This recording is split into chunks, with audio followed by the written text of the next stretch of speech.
The gunshot cracked through the afternoon air like thunder. And in that frozen moment, Daniel Hayes made a choice that would shatter the boundaries between two worlds. A poor single father with calloused hands and worn shoes threw himself in front of a terrified pregnant woman as death pointed its barrel at her. The bullet meant for her tore through his shoulder instead, painting the sidewalk crimson as strangers screamed and scattered like leaves in a storm.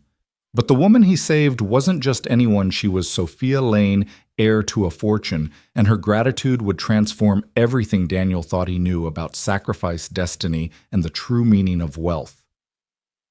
My friends, this is a story about how one split-second decision on a crowded street corner changed not just two lives, but generations to come.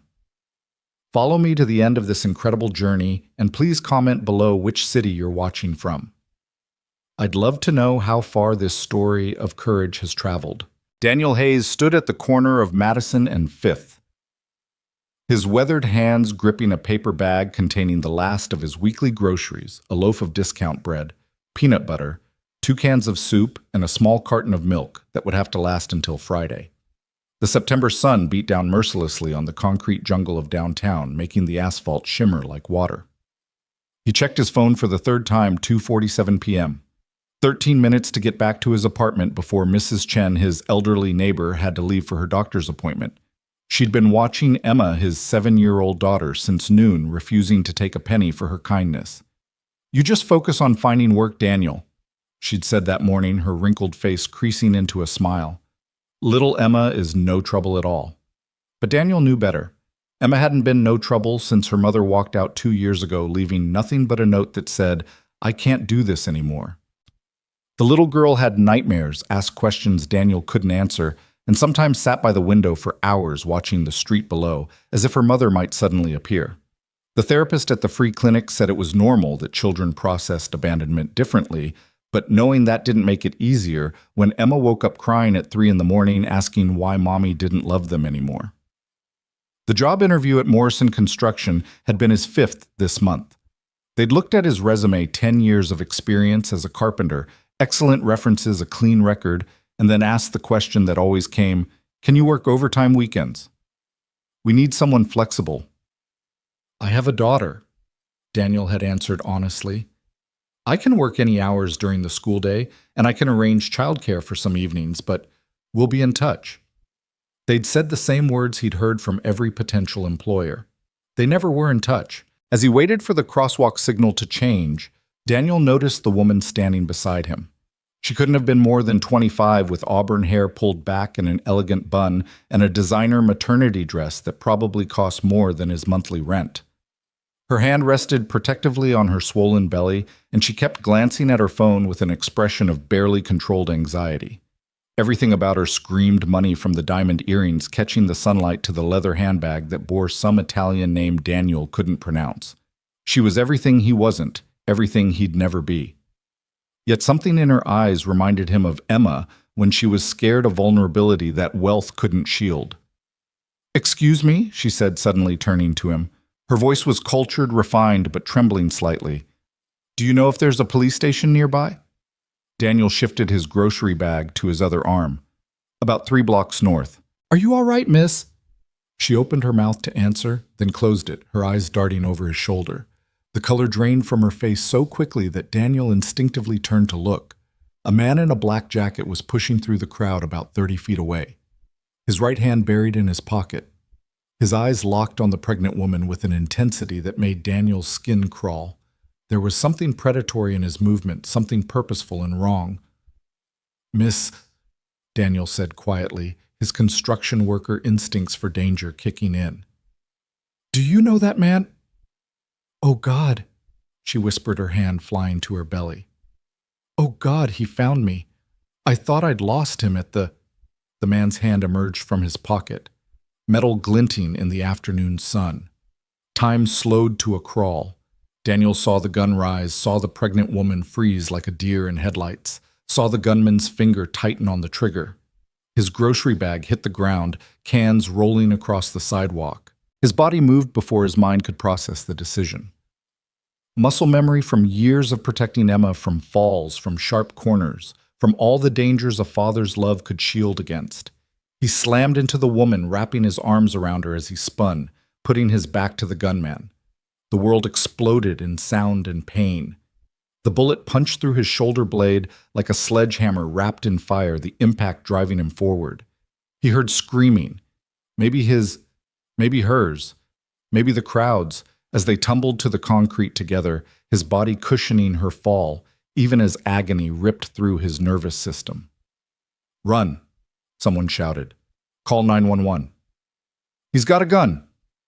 Daniel's vision swam darkness, creeping in from the edges. The pregnant woman was beneath him, his blood dripping onto her expensive dress. Her eyes were wide with terror and shocked tears streaming down her face. "I'm sorry," Daniel whispered, not knowing why he was apologizing. Maybe for bleeding on her. Maybe for not being faster.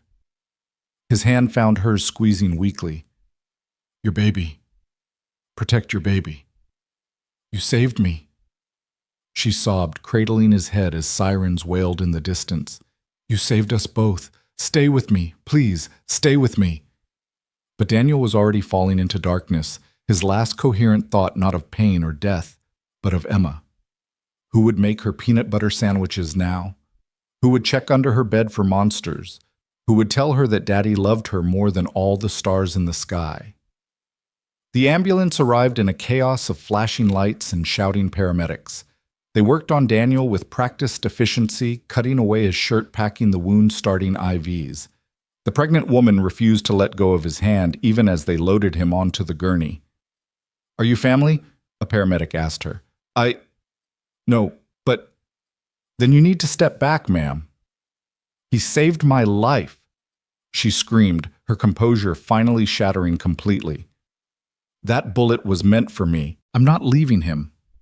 The paramedic looked at her tear-stained face, at her expensive clothes, now soaked with Daniel's blood, at the fierce determination in her eyes. "Are you hurt the baby?"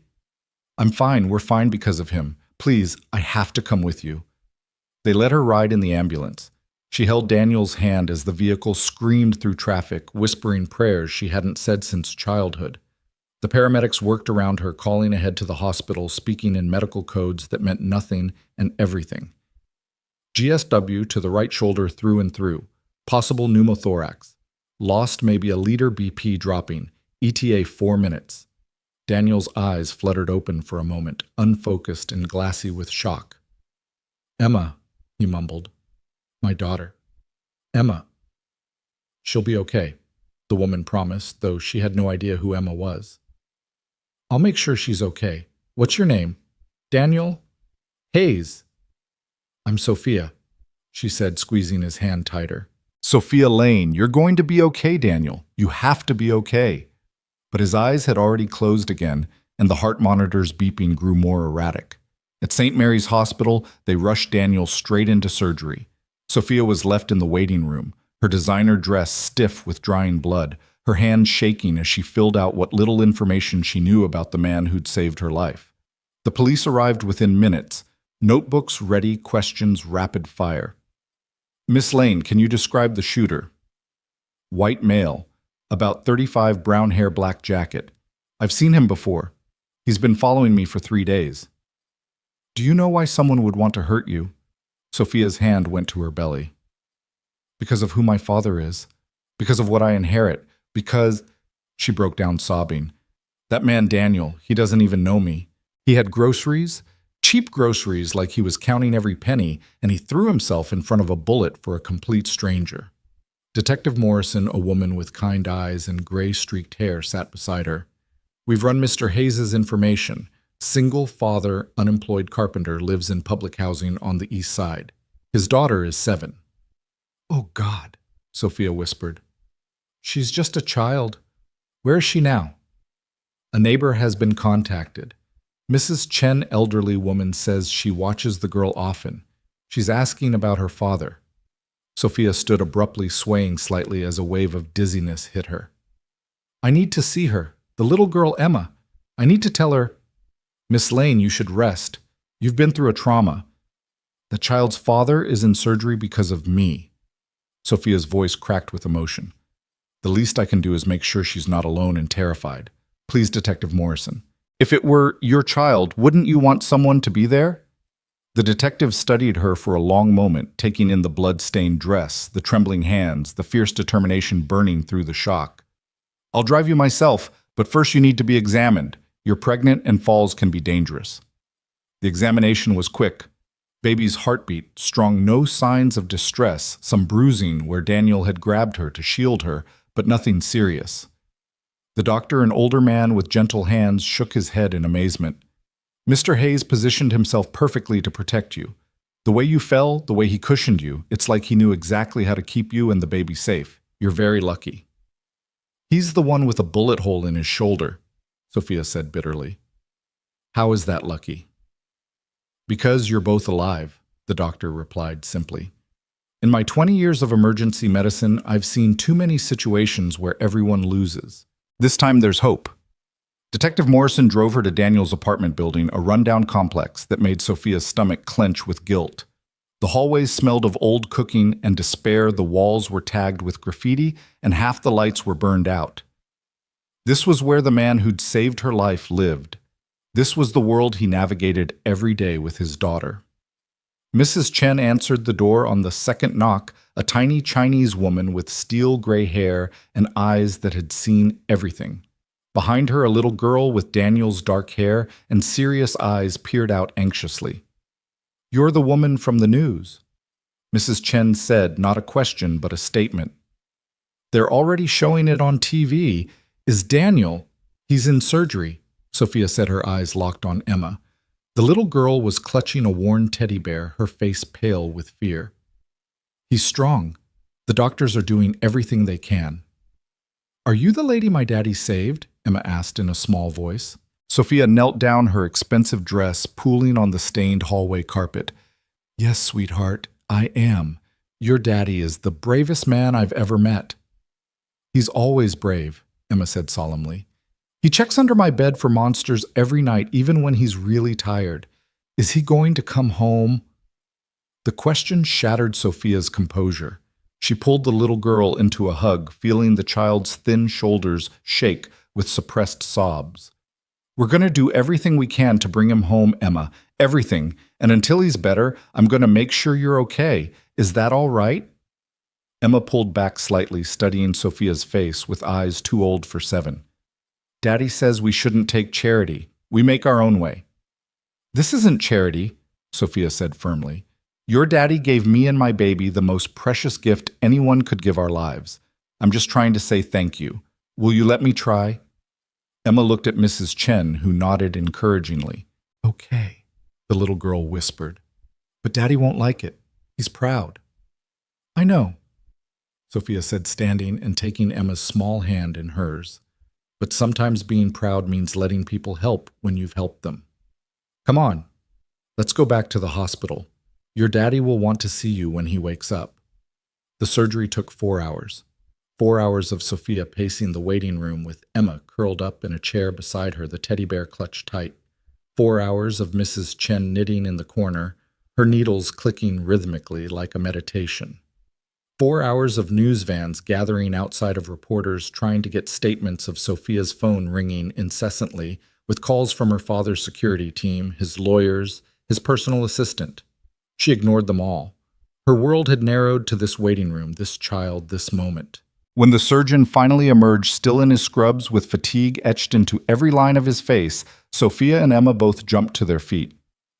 Mr. Hayes made it through surgery, he said immediately, and Sophia felt her knees nearly buckle with relief. The bullet did significant damage, fractured his scapula, nicked his subclavian artery, collapsed his right lung. We've repaired what we could, but recovery will be long and difficult. He'll need physical therapy, possibly multiple surgeries. He's lucky to be alive. Can I see him? Emma asked in a tiny voice. The surgeon's expression softened.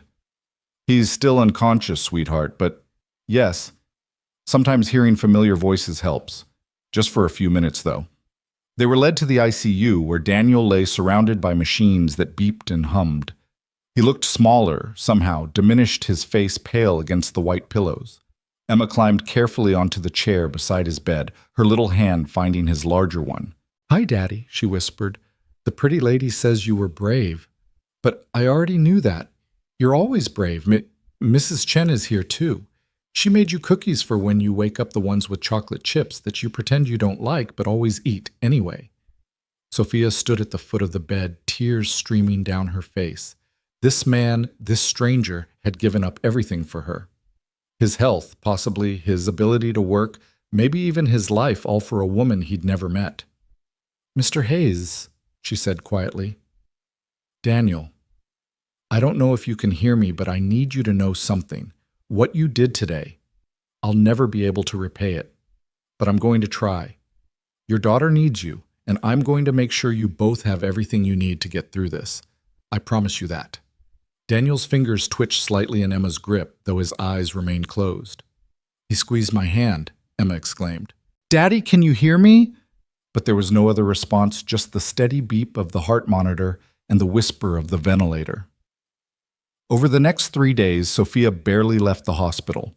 She set up a rotation with Mrs. Chen to watch Emma, arranged for food to be delivered, and dealt with the endless stream of police questions, insurance forms, and media requests. The story had exploded across the news: homeless hero saves heiress, single father's sacrifice, a bullet for a stranger. Every channel wanted interviews, exclusive, the inside story. Sophia gave one statement to the press standing outside the hospital with Emma's permission, the little girl's hand in hers. "Daniel Hayes is not just a hero," she said, looking directly into the cameras. "He's a father who wakes up every day and fights for his daughter in a world that's given him very little. He didn't know who I was when he saved me. He just saw a pregnant woman in danger and didn't hesitate. That's the kind of man he is. Now it's our turn, all of us, to show that heroism is recognized, that sacrifice matters, that good men don't face their battles alone." Within hours, donations started pouring in. A GoFundMe page crashed from too much traffic. People sent cards, flowers, toys for Emma, offers of jobs for when Daniel recovered.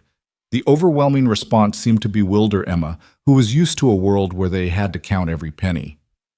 "Why are all these people being nice to us?" she asked Sophia one evening as they sat in the hospital cafeteria, Emma picking at a sandwich. "Because your daddy reminded them that there are still good people in the world," Sophia replied. "Sometimes we forget that. We get caught up in our own problems, our own fears, and we forget that we're all connected. Your daddy's courage reminded everyone of what really matters." "What really matters?" Emma asked, her serious eyes fixed on Sophia's face. Sophia's hand went to her belly where her own child was growing. "Protecting each other, taking care of each other. Love, really, even for strangers." Emma considered this for a moment. "Daddy says love isn't just a feeling, it's what you do. Your daddy is a wise man. Is that why you keep coming here, because of love?" The question caught Sophia off guard. She'd been asking herself the same thing. Was it guilt that kept her here? Obligation? Or was it something deeper, a recognition that this man and his daughter had shown her something precious about humanity that all her wealth and privilege had never taught her? "I think," she said slowly, "that when someone saves your life, you become connected to them. Your daddy gave me and my baby a future. The least I can do is make sure he and you have one too." Emma nodded, seemingly satisfied with this answer. "My mommy left because she said love wasn't enough. But Daddy stayed. He always stays. And he'll keep staying," Sophia promised, though she could see the doubt in Emma's eyes. The child had already learned that people leave, that promises break, that love sometimes isn't enough. On the 4th day, Daniel woke up. Sophia was alone with him. Emma at school with assurances that she'd be called immediately if there was any change. She was reading emails on her phone, coordinating with her father's foundation about setting up a trust for Emma's education, when she heard a soft groan. Daniel's eyes were open, confused, and unfocused, but definitely open. "Don't try to move," she said quickly, pressing the call button for the nurse. "You're in the hospital. You're safe." His eyes found hers, and she saw the moment recognition dawned. His lips moved, but no sound came out.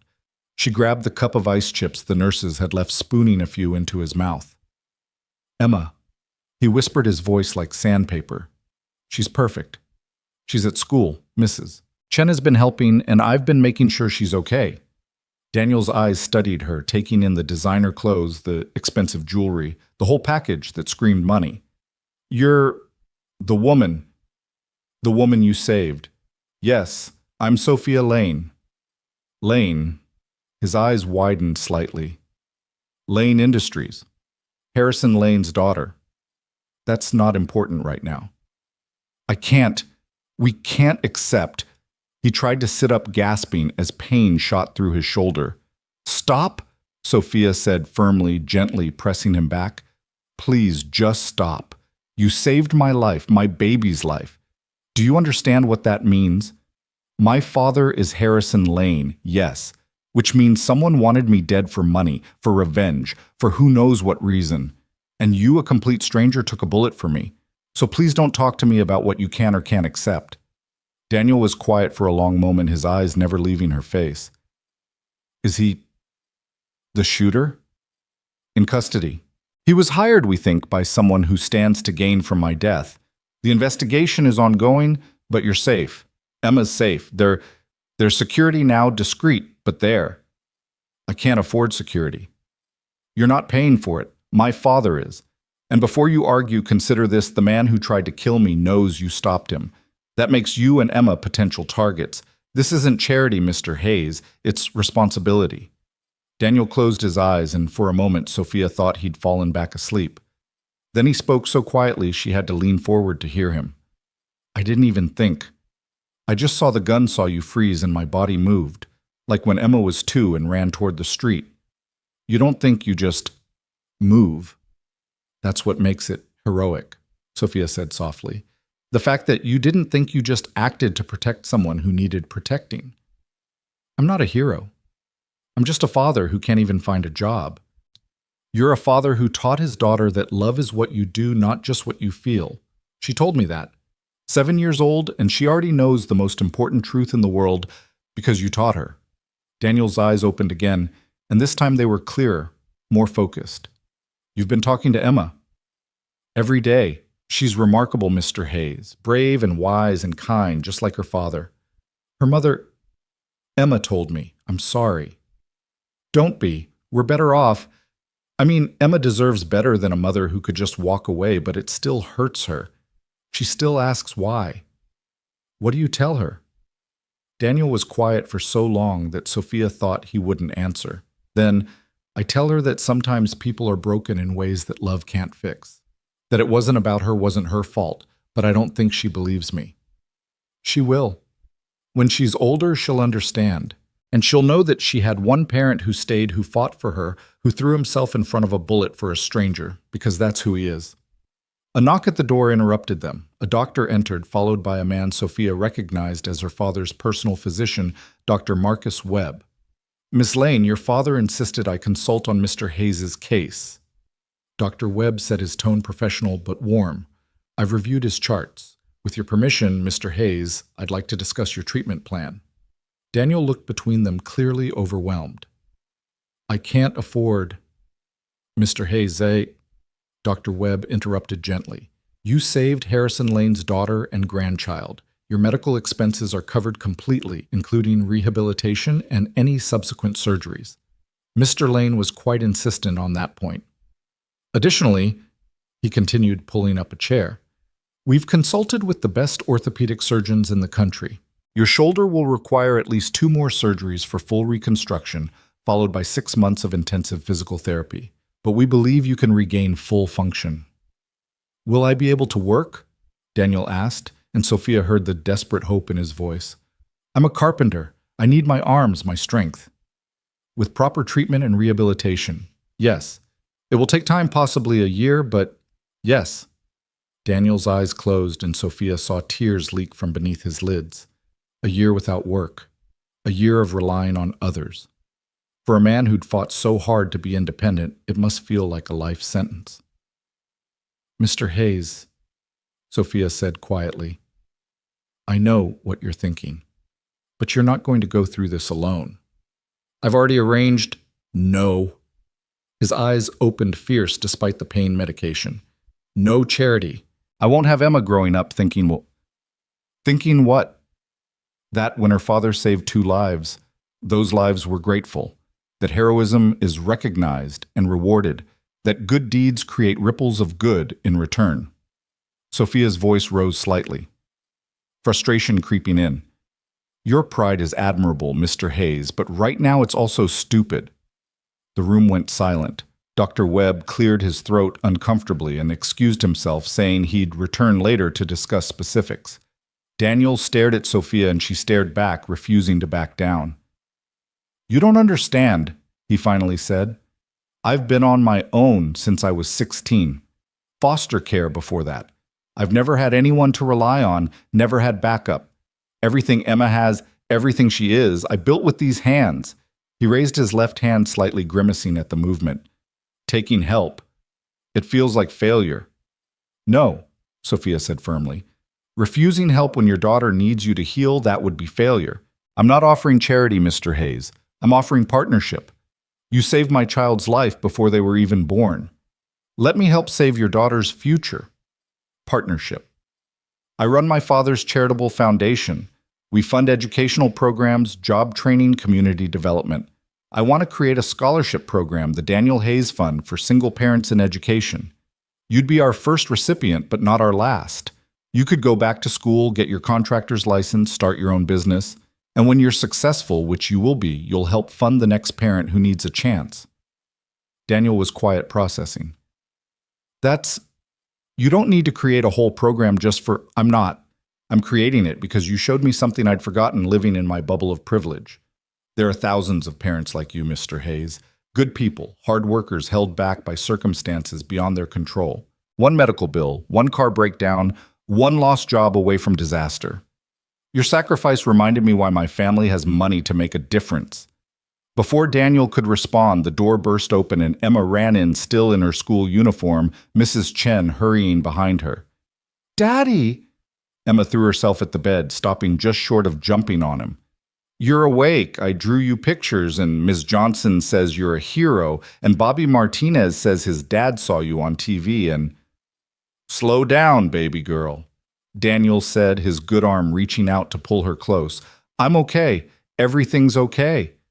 Emma's face crumpled, and suddenly she was crying. Great gulping sobs as 2 weeks of fear and uncertainty came pouring out.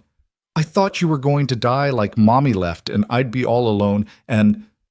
Never, Daniel said fiercely, holding her as tight as his injuries allowed.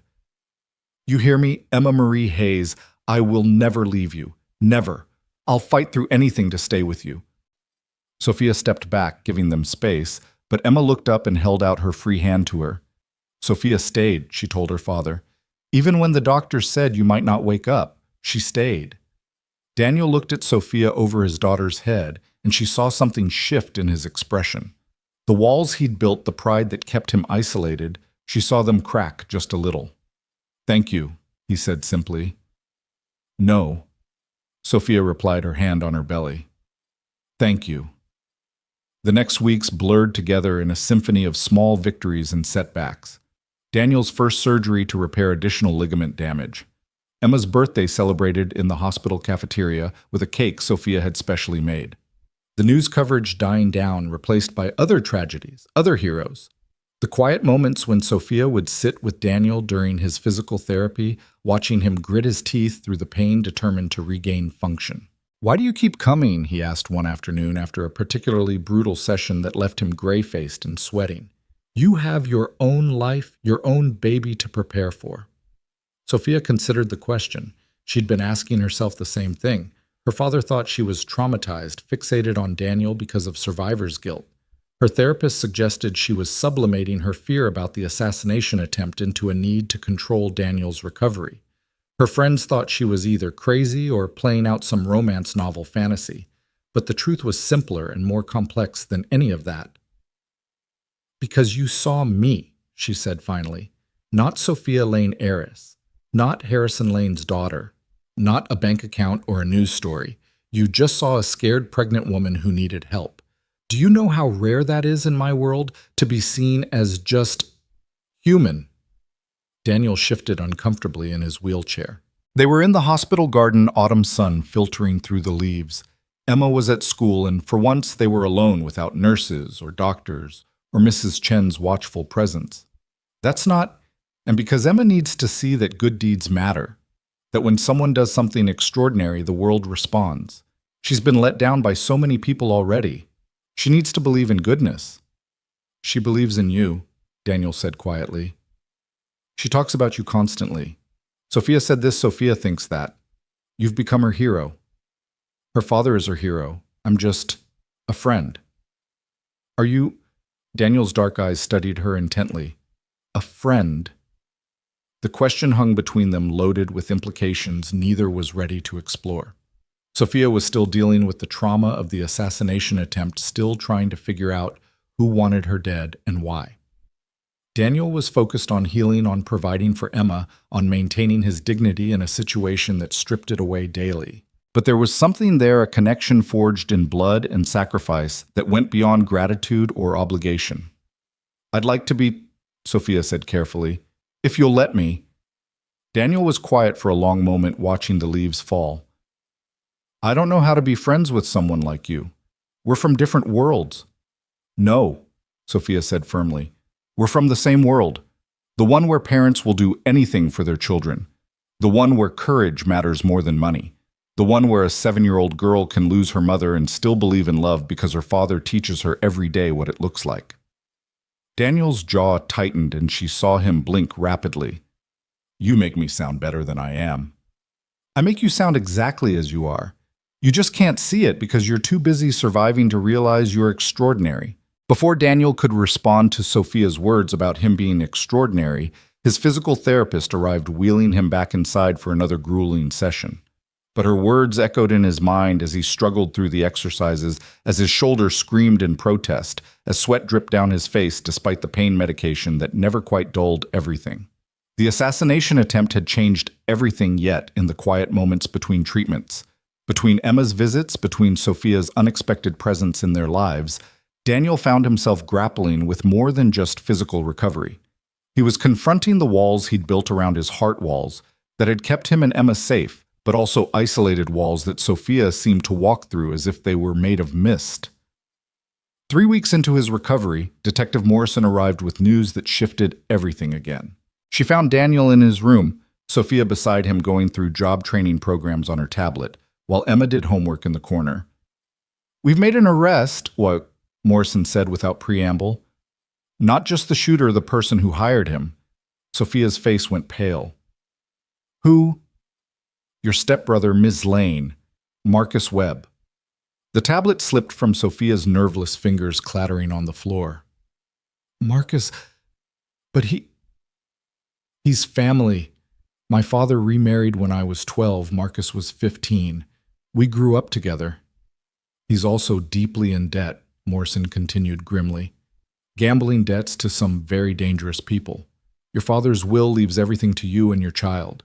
If something happened to you before the baby was born, it would all go to my father, Sophia whispered. And if something happened to him, Marcus would inherit as the only other legal heir. Morrison's expression was sympathetic but firm. He's confessed Ms. Lane. The gambling debts were over $3 million. The people he owed were threatening his life. He saw your pregnancy as his timeline act before the baby was born, make it look like a random street crime. Daniel watched Sophia crumble, her composed exterior shattering like glass. She'd held it together through the shooting, through his surgery, through weeks of hospital vigils, but this betrayal by family broke something inside her. He came to my baby shower, she said numbly. He brought a silver rattle, said he couldn't wait to be an uncle. He knew he was going to try to kill us, and he brought a gift for the baby he planned to murder. Emma looked up from her homework, her young face concerned. She quietly got up and walked over to Sophia, climbing onto the bed beside her and taking her hand. The simple gesture from a child who knew too well what betrayal felt like made Sophia break down completely. Daniel reached out with his good arm, pulling both Sophia and Emma closer. It's not your fault, he said firmly. People make choices. Marcus made his. You didn't cause this. How did you know, Sophia asked through her tears, when someone was going to hurt you? How did you see it coming? I didn't, Daniel admitted. Sarah, Emma's mother. I never saw it coming. Came home from work one day and she was just gone. No warning, no signs I recognized. Sometimes the people we trust most are the ones who hurt us deepest. Mommy was sick in her heart, Emma said solemnly. That's what Daddy says. Not sick like a cold, but sick in the way she felt things. It made her leave. That's very wise, Emma, Detective Morrison said gently. She turned back to Sophia. We'll need you to come to the station tomorrow for a formal statement. Your father is already there with his lawyers. My father? Sophia straightened slightly. Does he know about Marcus?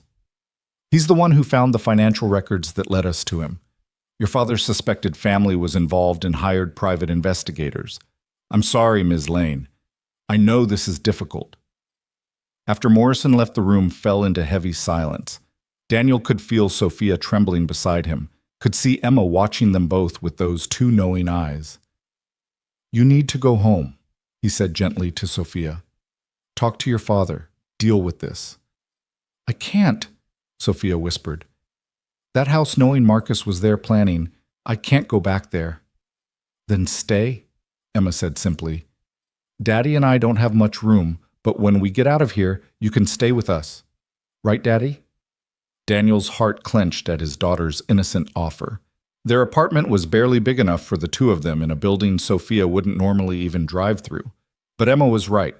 Sometimes home wasn't about space or luxury. It was about feeling safe de descosas. Emma, Ms.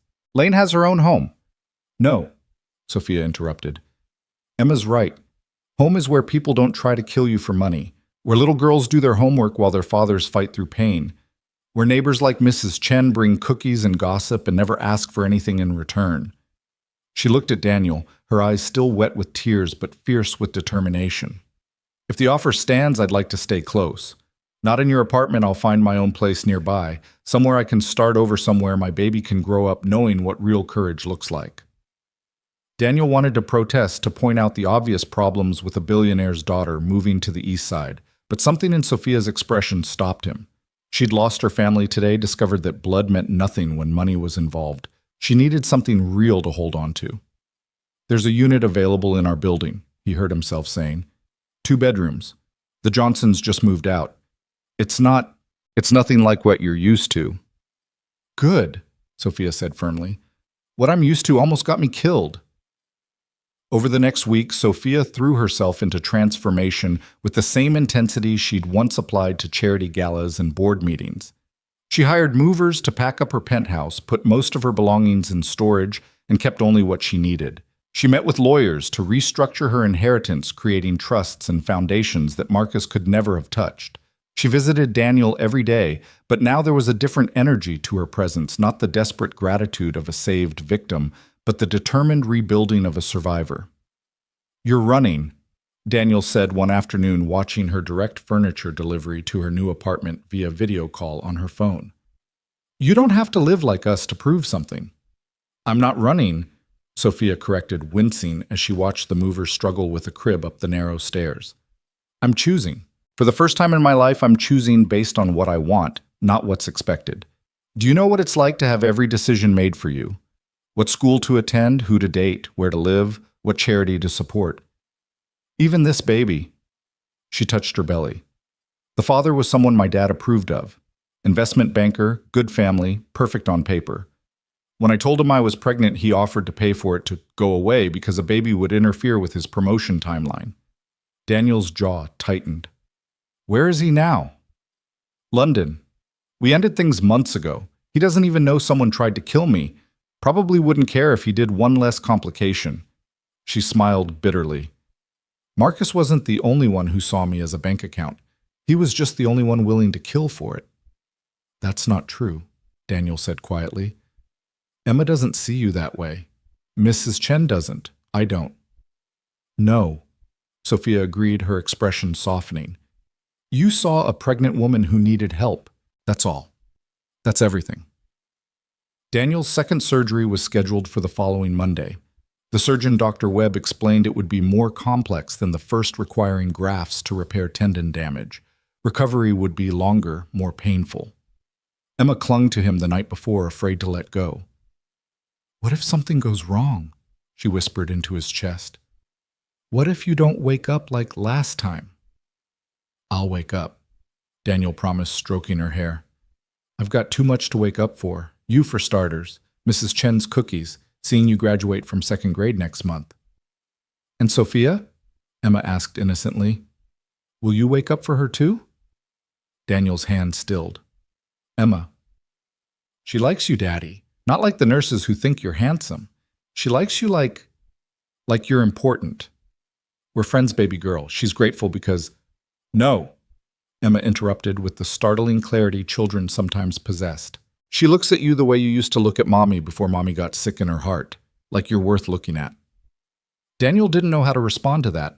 The truth was he'd been trying not to notice the way Sophia's presence had become essential to his days, the way her smile made the pain more bearable, the way she challenged him and comforted him in equal measure.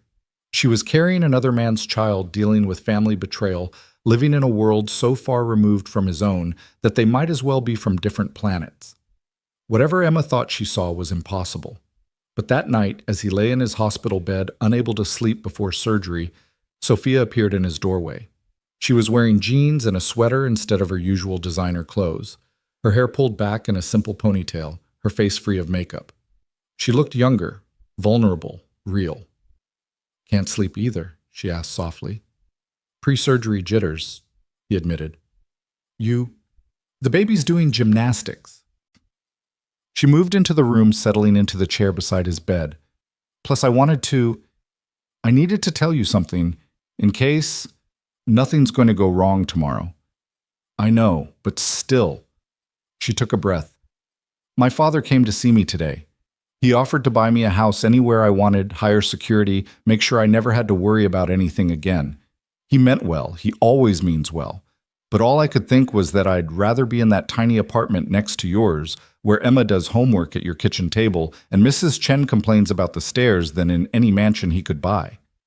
Sophia, I'm not finished. She leaned forward, her eyes intense in the dim light. You asked why I keep coming here.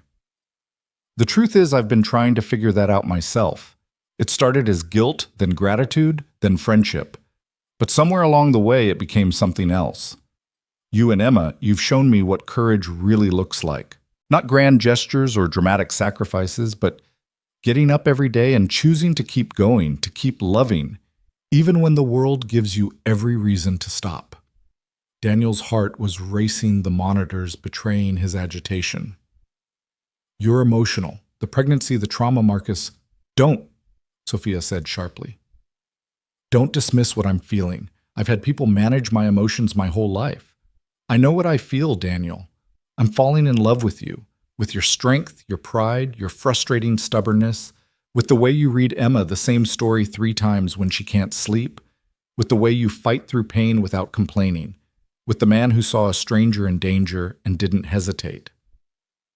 The room fell silent except for the steady beep of machines. Daniel stared at her, this woman who'd upended his carefully controlled life, who'd brought chaos and possibility in equal measure.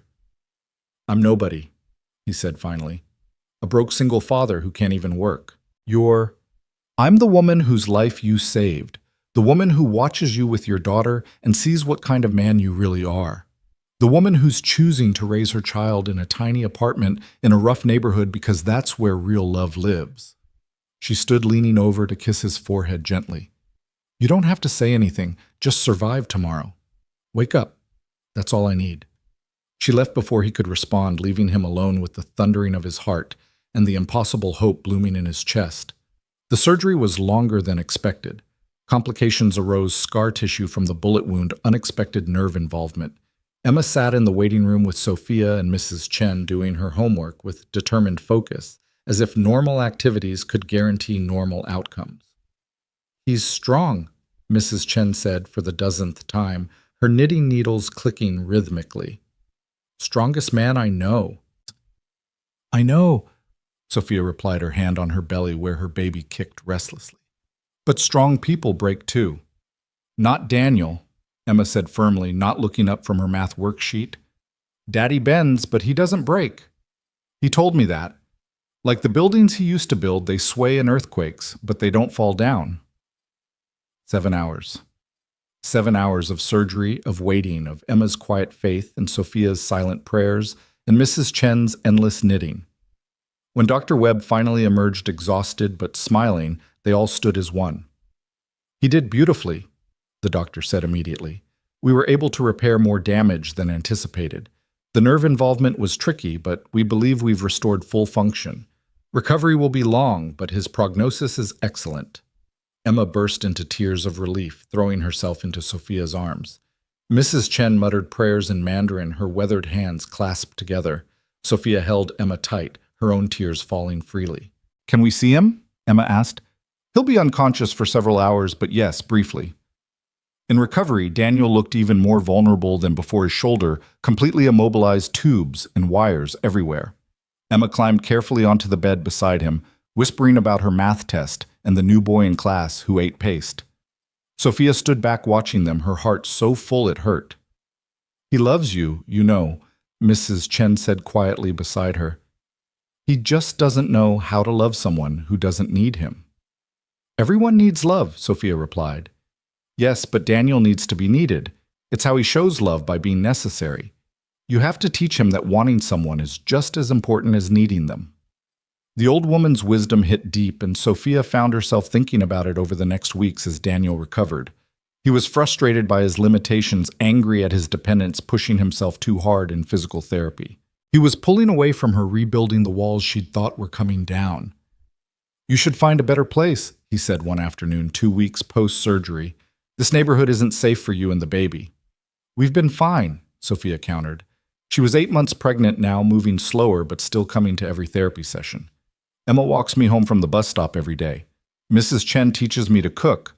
The Rodriguez family invited me to their daughter's quinceañera. I'm more at home here than I ever was in my penthouse." "This isn't your world, Sophia."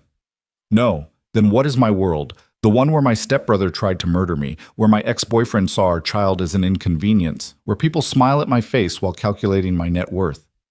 She moved closer, awkward, with her belly between them. "This is my world now, Daniel, the one I choose. The one where people share what little they have instead of hoarding what they don't need. The one where you exist." "I'm your charity case," he said bitterly. "Your project. Save the poor single father feel better about your privilege." The words were meant to hurt, and they did. Sophia stepped back as if slapped. "Is that really what you think? I think you're pregnant and scared and grateful and confused. When the baby comes, when you remember who you are, you'll leave. Just like—" He stopped, but the damage was done. "Just like Emma's mother," Sophia finished quietly. "You think I'm just another woman who'll abandon you when things get hard." "Aren't you?" Daniel's eyes were hard defensive. "Look at you, Sophia. Look at where you are. You're playing at being poor, but you could leave any time. One phone call to Daddy, and you're back in your castle." "You're right," Sophia said, her voice deadly calm. "I could leave. I have choices Sarah didn't have. But here's what you're missing, Daniel. I choose to stay. Every day I choose this, not because I have to, not because I'm trapped, but because this is where I want to be. With you, with Emma, with this community that's shown me more kindness than any country club ever did." "Why?" The word tore from him raw and desperate. "Why would you choose this, choose us?" "Because you make me brave," she said simply. "Because Emma makes me laugh. Because Mrs. Chen makes me feel like family. Because when I walk into your apartment, I'm not Sophia Lane the heiress. I'm just Sophia who burns rice and can't figure out Emma's math homework and watches you sleep sometimes because even in pain you look peaceful." Daniel stared at her, his defenses crumbling. "You watch me sleep. Sometimes, when the nightmares wake me up, the ones where the bullet doesn't miss." She moved closer again carefully. "I know you're scared. I know trusting someone who could leave is terrifying. But Daniel, everyone could leave. The only difference between me and anyone else is that I have more resources if I choose to stay. And if you don't, then you'll survive just like you did before. But I'm betting on something different. I'm betting on us." Before Daniel could respond, Emma burst through the door, home from school with a paper clutched in her hand. "Daddy. Sophia. Look. I got Student of the Month. They're putting my picture on the wall and everything." The moment shattered and reformed around Emma's joy. Daniel's face transformed pride, pushing away the fear and anger. That's amazing, baby girl. Come here, show me. Emma climbed onto his good side, chattering about the ceremony and the certificate and how Bobby Martinez was jealous. Sophia watched them, her hand on her belly, and made a decision. We should celebrate, she announced. Pizza tonight, my treat, and Emma gets to pick the movie. Can Mrs. Chen come? Emma asked hopefully. Of course, it's not a party without Mrs. Chen. That evening, crowded into Daniel's tiny apartment with pizza boxes and Disney movies, something shifted. Maybe it was Emma falling asleep against Sophia's shoulder. Maybe it was Mrs. Chen regaling them with stories of her youth in China. Maybe it was the way Daniel's hand found Sophia's across the couch, tentative but sure. Stay, he whispered later after Emma was in bed and Mrs. Chen had gone home. Not tonight, not like that.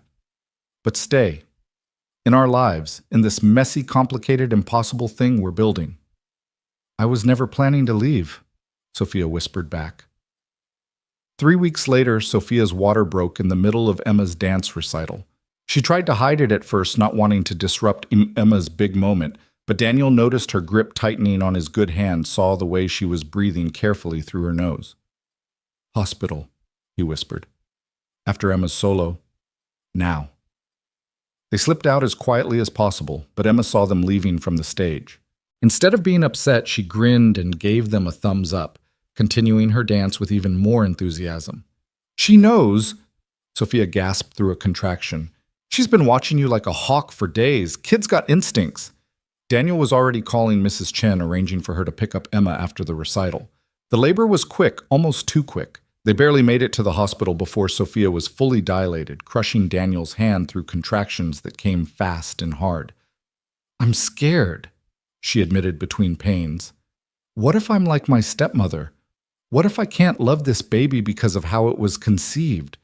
What if— Stop, Daniel said firmly, wiping sweat from her forehead with his free hand.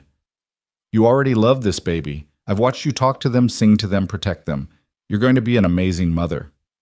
How do you know? Because you chose to be, just like you chose us. Just like you choose every day to be more than what was expected of you. The baby came with the dawn screaming and perfect, a daughter with Sophia's nose and her father's dark hair. Sophia cried as they placed the baby on her chest, overwhelmed by the fierce love that flooded through her. She's perfect, Daniel whispered, his own eyes wet. What's her name? Sophia looked up at him. This man who'd saved them both, who'd shown her what real strength looked like. Grace, she said. Grace Sarah Hayes. Daniel froze. Sophia, you can't. I can, and I did. She wouldn't exist without you. Neither of us would. If you're okay with it, I'd like her to have your name. I'd like her to grow up knowing that families are made by choice, not just blood. The father signed away his rights months ago. Didn't want the complications. She shifted the baby slightly, looking into her tiny face. But she has a father figure if he'll have us. Someone who'll teach her about courage and sacrifice and love that shows up every day. Daniel was quiet for so long that Sophia worried she'd overstepped. Then he reached out with his good hand, his finger gently touching Grace's tiny fist. The baby grabbed on immediately, holding tight. Emma's going to be insufferable, he said roughly. She's been asking for a sister for years. Is that a yes? That's a, we need to talk about a lot of things. That's a, this is complicated and messy and probably impossible. That's a, my shoulder's still wrecked and I can't work and I have nothing to offer you. That's not a no, Sophia said, smiling through her exhaustion. No, Daniel agreed, leaning down to kiss Grace's head, then hesitantly Sophia's forehead. It's definitely not a no. Emma arrived an hour later, still in her recital costume, practically vibrating with excitement. Mrs. Chen had to physically restrain her from jumping on the bed. Is that my sister? She demanded. Can I hold her? What's her name? Does she like me? Her name is Grace, Sophia said carefully, transferring the baby to Emma's waiting arms. Grace Sarah Hayes, and I think she already loves you. Emma's eyes went wide. She has our name like she's really ours. If you'll have us, Sophia said carefully. Both of us. Emma looked between Sophia the baby and her father, her 7-year-old face serious with consideration. Are you going to marry my daddy? Emma, Daniel protested, but his daughter ignored him. Because if you are, you should know he snores, and he can't cook anything but scrambled eggs, and he cries at the end of Toy Story 3. But he also tells the best bedtime stories, and he never forgets promises, and he loves really, really big. Those are good things to know, Sophia said solemnly. And if you're going to be my mom, you should know I don't like broccoli, and sometimes I have bad dreams, and I still miss my first mom even though she left. Emma's voice got smaller. Is that okay? Sophia reached out, pulling Emma and Grace close, feeling Daniel's hand on her shoulder. That's more than okay, sweetheart. That's perfect. The first night home with Grace was a revelation in chaos. Sophia's tiny apartment, which had seemed perfectly adequate when she'd moved in, suddenly felt impossibly small with a crying newborn, an excited 7-year-old who didn't want to go to bed, and Daniel trying to help with one functional arm while still recovering from his surgeries. She won't stop crying, Sophia said desperately, at 2 a.m, walking Grace back and forth across the small living room. I've fed her, changed her, burped her. What am I doing wrong? Daniel watched from the couch where he'd been relegated after trying to take Grace with his bad arm. You're not doing anything wrong. Sometimes babies just cry. Emma screamed for 3 months straight. I did not, Emma protested from her makeshift bed on the floor. She'd refused to go back to their apartment, insisting she needed to be near her sister. You did, baby girl. Your mom and I took shifts walking you around the parking lot at 3 a.m. because it was the only thing that calmed you down. The mention of Sarah hung in the air for a moment, but it didn't feel as heavy as it once had. Emma had been processing her mother's absence differently since Grace arrived, as if having Sophia and the baby somehow made the old wound less raw. Let me try something, Mrs. Chen said, appearing in the doorway with her spare key. None of them were surprised to see her. She'd been checking on them every few hours since they'd come home from the hospital. She took Grace from Sophia's exhausted arms and began humming something low and rhythmic, swaying in a way that seemed to defy her elderly frame. Within minutes, Grace quieted, her tiny fists uncurling as she settled into sleep. How did you do that? Sophia whispered in awe. Raised 4 babies in a 1-room apartment in Beijing, Mrs. Chen replied, carefully transferring Grace to her bassinet. You learn tricks. Also, she was picking up on your anxiety. Babies are like little emotional sponges. I don't know what I'm doing, Sophia admitted, collapsing next to Daniel on the couch. I read all the books, took the classes, but none of them prepared me for this. What if I'm terrible at this? What if Grace grows up knowing I was lost from day one? Every parent feels that way, Daniel said, carefully putting his good arm around her. Sarah was terrified when Emma was born. She'd had this perfect vision of motherhood, and then reality hit. Screaming babies, no sleep hormones everywhere. It's not about being perfect, it's about showing up. Is that why she left? Emma asked quietly from her pile of blankets. Because it was too hard. Daniel and Sophia exchanged glances. Emma rarely asked about her mother anymore, but when she did, the questions were always loaded with more than childish curiosity. I think, Daniel said carefully, your mom left because she was fighting battles inside herself that made everything else feel impossible. It wasn't about you being too hard to love Emma. It was about her not knowing how to love herself. Do you think she ever thinks about me? I'm sure she does, Sophia said, moving to sit beside Emma on the floor. How could she not? You're amazing. But thinking isn't the same as staying, Emma said with that devastating clarity she sometimes possessed. No, Daniel agreed. It's not. But that's why we hold on tight to the people who do stay. Emma looked at Grace sleeping peacefully in her bassinet, then at Sophia and her father. We're staying, right? All of us. All of us. Sophia confirmed, pulling Emma close. The next weeks blurred together in a haze of feedings and diapers and Daniel's physical therapy appointments. Sophia's father had tried to hire a night nurse, a nanny, any kind of help, but Sophia had refused. She wanted to do this herself to prove she could, to build something real from the ground up the way Daniel had with Emma. But it was harder than she'd imagined. Grace was colicky, crying for hours in the evening. Emma was acting out at school, jealous of the attention the baby required. Daniel was frustrated by his limitations, unable to help as much as he wanted, while his shoulder slowly healed. This isn't working, Sophia said one evening, Grace screaming in her arms while Emma sulked over homework and Daniel struggled to open a jar of baby food with one hand. I'm failing at all of this.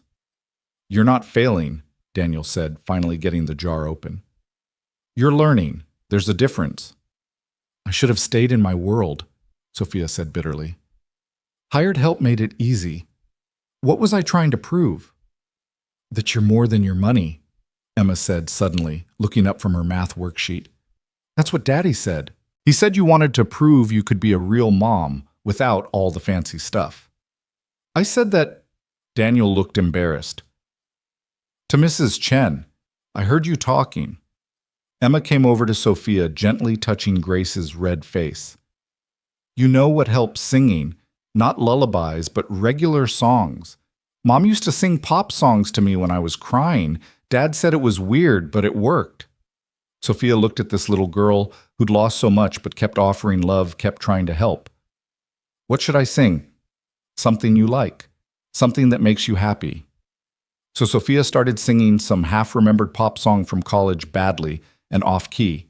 But Grace's cries started to hiccup, then quiet her huge eyes focusing on her mother's face. See, Emma said proudly, you're not failing, you're just learning our tricks. That night after both girls were asleep, Daniel and Sophia sat on the fire escape, the city sprawling below them. His shoulder was still immobilized, but he was getting stronger every day, the color returning to his face, the light to his eyes. I need to tell you something, Sophia said quietly. My father's lawyers called today. Marcus took a plea deal, 25 to life. He gave up his co-conspirators in exchange for protective custody. Daniel was quiet for a moment. How do you feel about that? Relieved, sad, angry? She leaned against his good shoulder. He was my brother for 13 years. We weren't close, but I thought family meant something. Family isn't blood, Daniel said firmly. Family is choice. Mrs. Chen isn't related to us, but she's more grandmother to Emma than her biological grandparents ever were. You're not related to Emma, but you're becoming her mother. Grace has my name, but not my DNA, and I already love her like she's mine. Do you? Sophia looked up at him. Love her. How could I not? She's part of you. She's evidence of your courage, your choice to keep going even when her father walked away. Every time I look at her, I see your strength. When I look at her, I see your sacrifice, Sophia admitted. Without you, she wouldn't exist. That bullet would have found us both. They sat in comfortable silence, the city noise a distant symphony below them. Then Daniel spoke, his voice careful and measured. My shoulder's getting better. Doc says maybe 3 more months of PT and I can start light work. I've been thinking about what comes next. And I can't go back to construction, not the heavy stuff anyway. But I've been talking to a guy about furniture making, custom pieces, restoration work. It's delicate enough that my shoulder can handle it, and the pay's decent once you build a client base. That sounds perfect, Sophia said enthusiastically. You're so good with your hands, and Emma says you used to whittle little animals for her. The thing is, I'd need startup money, tools, workspace materials. I've never taken a loan in my life, always paid cash for everything, but I'm thinking maybe it's time to bet on myself. I could, Sophia started, but Daniel cut her off. No, I need to do this myself, or at least the traditional way. Bank loan, business plan, the whole thing. I need to know I can still provide, still be the man Emma deserves. The man you both deserve. Daniel, you don't have to prove anything. Yes, I do. To myself, if no one else. I've spent 2 years scraping by telling myself it was temporary, that something would change. Then you came along and everything did change, but I can't be the guy who lives off his girlfriend's money. I need to be a partner, not a project. Sophia wanted to argue, to point out that money was just a tool, that his pride was getting in the way of practicality. But she understood pride. She'd walked away from her father's fortune to prove something too. Okay, she said simply. But I have conditions. Conditions. First, you let me be your first customer. I need furniture for the apartment anyway, and I want pieces with a story. Second, you let me help with the business plan. I may have walked away from my trust fund, but I still know how to make a proposal that banks will love. Third, you stop calling me your girlfriend and admit what we really are. Which is, Sophia turned to face him, fully careful of his shoulder. We're a family, Daniel. Messy and complicated and unconventional, but a family. Grace has your name. Emma calls me Mom when she thinks I'm not listening. Mrs. Chen refers to us as the Hayes family, to everyone in the building. The only people not admitting it are us. Daniel's good hand came up to cup her face, his thumb tracing her cheekbone. You know what admitting it means, right? It means I'm all in. It means I fight for us the way I fight for Emma. It means when things get hard, and they will, we work through it instead of walking away. I know, Sophia whispered. It means choosing each other every day, even when it's difficult, especially when it's difficult. Is that what you want? A broken-down carpenter with a sketchy shoulder and more baggage than an airport. I want the man who jumped in front of a bullet for a stranger, the father who reads 3 bedtime stories even when he's exhausted. The neighbor who fixes Mrs. Chen's leaky faucet without being asked. I want you, Daniel Hayes, exactly as you are. He kissed her, then their first real kiss, careful and tender and full of promise. When they pulled apart, both were breathless. I love you, he said simply. I've been fighting it, telling myself it was too soon, too complicated, too everything. But I love you, Sophia Lane. I love you too, she replied. And just so we're clear, I'm keeping Lane professionally. The foundation is doing too much good to rebrand now. But personally, I think Sophia Hayes has a nice ring to it. Eventually, when you're ready. When we're ready, he corrected. This is a partnership, remember. A cry from inside interrupted them. Grace was awake and hungry. But as they climbed back through the window, Daniel helping Sophia with his good arm, neither felt the exhaustion that had been weighing them down. They felt like what they were, a family, finding its rhythm. The next morning brought unexpected challenges. Emma woke up with a fever. Grace had a diaper rash that made her scream at every change, and the apartment's hot water heater chose that exact moment to break. By noon, everyone was miserable. I'll call a plumber, Sophia said, reaching for her phone. No need, Daniel said, grabbing his toolbox. I can fix it. With one arm. I'll manage. Emma, baby girl, you stay in bed. Sophia, can you handle both girls for an hour? Of course, Sophia said with more confidence than she felt. But as Daniel disappeared to wrestle with the water heater, Grace started crying again, and Emma called weakly from the bedroom that she felt sick. Sophia found herself frozen, overwhelmed by the competing needs. Mrs. Chen appeared like a guardian angel, taking Grace without a word and pointing Sophia toward Emma. One crisis at a time, she said wisely. That's the secret. Sophia found Emma curled up in bed, flushed and miserable. She felt the little girl's forehead, definitely a fever. My tummy hurts, Emma whimpered. I know, sweetheart. Let's get you some medicine and crackers, okay? Mom used to make special tea when I was sick, Emma said, then caught herself. I mean, my first mom. That's okay, Sophia said gently. She's still your mom. She always will be. Do you remember what kind of tea? Chamomile with honey and lemon. She said it was magic tea that made everything better. Sophia made the tea following Emma's careful instructions. As the little girl sipped it slowly, she started to relax. Sophia, can I ask you something? Anything. Are you going to be my real mom, like, officially? Sophia chose her words carefully. I'd like to be if that's what you want, but it doesn't make your first mom less real or less important. I know. Daddy explained that I can have 2 moms, one who gave me life and one who gives me days. Emma paused. That's what Mrs. Chen says you do. You give us days, good days. You give me good days too, Sophia said, smoothing Emma's hair back.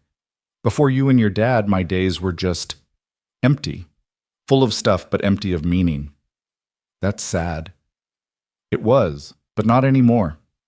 By the time Daniel emerged from the basement covered in grime, but victorious, Emma's fever had broken, and Grace was sleeping peacefully in Mrs. Chen's arms. He found Sophia in the kitchen, making soup from scratch, something Mrs. Chen had been teaching her. Hot water's fixed, he announced. Only took 1 arm and a lot of creative cursing. My hero, Sophia said, standing on her toes to kiss his cheek, avoiding the grease smudges. Emma's feeling better. Your magic tea recipe worked. Sarah's recipe. Daniel corrected, then paused. Is that weird? Talking about her. No, she's part of your story, part of Emma's story. We don't have to erase her to move forward. Daniel pulled her close with his good arm. How did you get so wise? I had good teachers. A little girl who sees the world clearly, an elderly woman who's lived through everything, and a man who shows me every day that strength isn't about being perfect, it's about keeping going. Speaking of keeping going, Mrs. Chen interrupted from the doorway, this baby needs her mother, and I need my afternoon nap. As Sophia took Grace, Mrs. Chen patted Daniel's good shoulder. You chose well, both of you. Not many would fight this hard to build something real. That evening, with Emma feeling better and Grace finally settled, they received an unexpected visitor. Harrison Lane stood in their doorway, his expensive suit making him look like he'd been teleported from another world. Daddy, Sophia said, shocked. He'd never come to the building before, always sending cars or meeting her elsewhere. I needed to see where you're living, he said, his eyes taking in the small apartment, the second-hand furniture, the toys scattered on the floor. To understand. Understand what? Why my daughter, who could have anything, chooses this. Daniel stepped forward protective despite his injury. Mr. Lane, you must be Daniel. Harrison extended his hand. The man who saved my daughter's life. They shook hands. Daniel wary Harrison assessing. I came to say thank you, Harrison continued, and to apologize. I've been trying to force Sophia back into her old life, not understanding that she's building something new. He looked around again, his gaze landing on Emma peeking out from behind the bedroom door. Something real. Would you like some coffee, Mr. Lane? Daniel offered, surprising everyone, including himself. I'd like that very much. As they sat around the small kitchen table, Grace and her bouncer and Emma gradually creeping closer to investigate this grandfather figure, Harrison told them something unexpected. I grew up poor, he said simply. Poorer than this. My father worked 3 jobs my mother took in laundry. I built my empire because I never wanted to feel that helpless again. But somewhere along the way, I forgot that the best parts of my childhood weren't about what we didn't have. They were about what we did. Family dinners at a cramped table, my mother singing while she worked, my father teaching me to fix things with my hands. Is that why you're really here? Sophia asked. I'm here because I'm dying, Harrison said quietly. The words fell like stones into still water ripples spreading through the room. What? Sophia gasped. Pancreatic cancer, stage 4. My doctors give me 6 months, maybe 8, with treatment. He held up a hand as Sophia started to speak. I've known for 3 months. I didn't want to tell you while you were pregnant, and then with everything that happened with Marcus. Dad, no. Sophia whispered, tears streaming down her face. It's okay, sweetheart. I've made my peace with it, but I realized I was trying to force you back into my world because I was afraid of dying without making sure you were secure. I forgot that security isn't about money. It's about this. He gestured around the table. It's about people who love you without conditions. Daniel reached for Sophia's hand under the table, squeezing tight. There are things we need to discuss, Harrison continued. The company, the foundation, the trusts, but not tonight. Tonight I just wanted to sit with my daughter and meet the family she's chosen. Emma, who'd been listening with wide eyes, suddenly spoke up. Are you sick like my first mom was sick? Harrison looked at the little girl with surprise. No, sweetheart. My body is sick, not my heart or mind. That's good, Emma said solemnly. Body sick can be fixed sometimes. Heart sick is harder. You're very wise for someone so young. I've had to be, Emma said simply. And something in Harrison's expression shifted, recognizing a kindred spirit. They talked until late. Harrison sharing stories of Sophia's childhood that made her blush. Daniel talking about his furniture plans with Harrison, offering business advice, Emma showing off her drawings while Grace slept peacefully through it all. As Harrison prepared to leave, he pulled Daniel aside. Take care of them, he said quietly. I know you will, but I needed to say it. The money will always be there, I've made sure of that, but what you're giving them is worth more. What's that?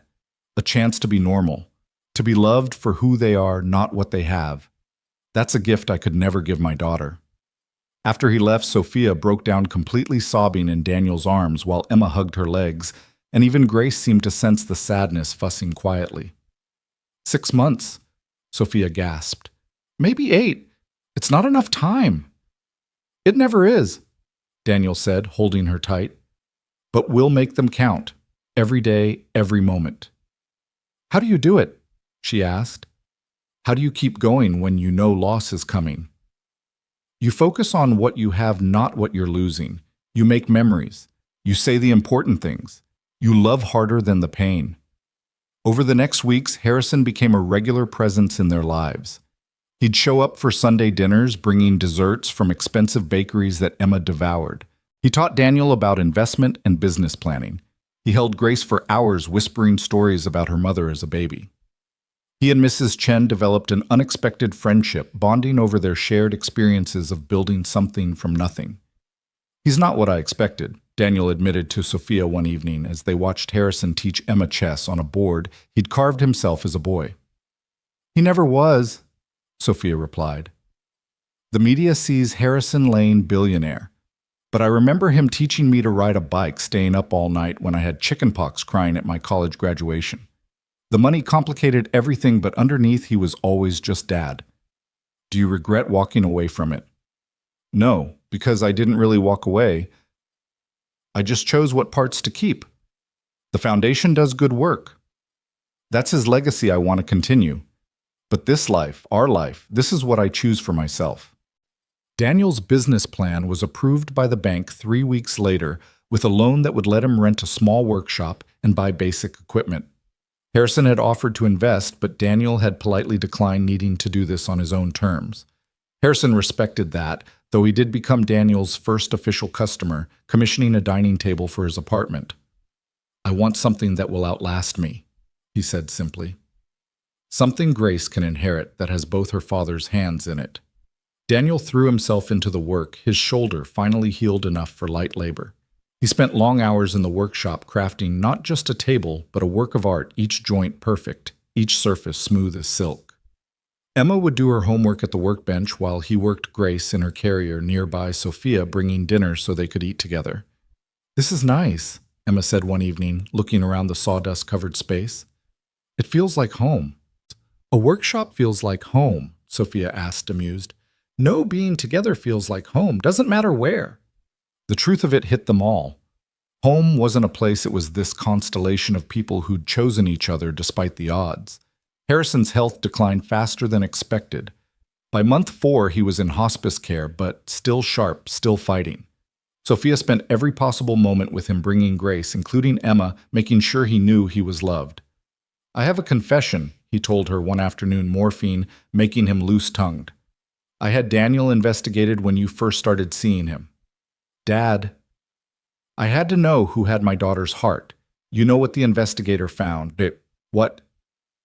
Nothing, absolutely nothing, but a man who'd raised his daughter alone, worked himself to the bone, never took shortcuts, never compromised his integrity, even when it would have been easy.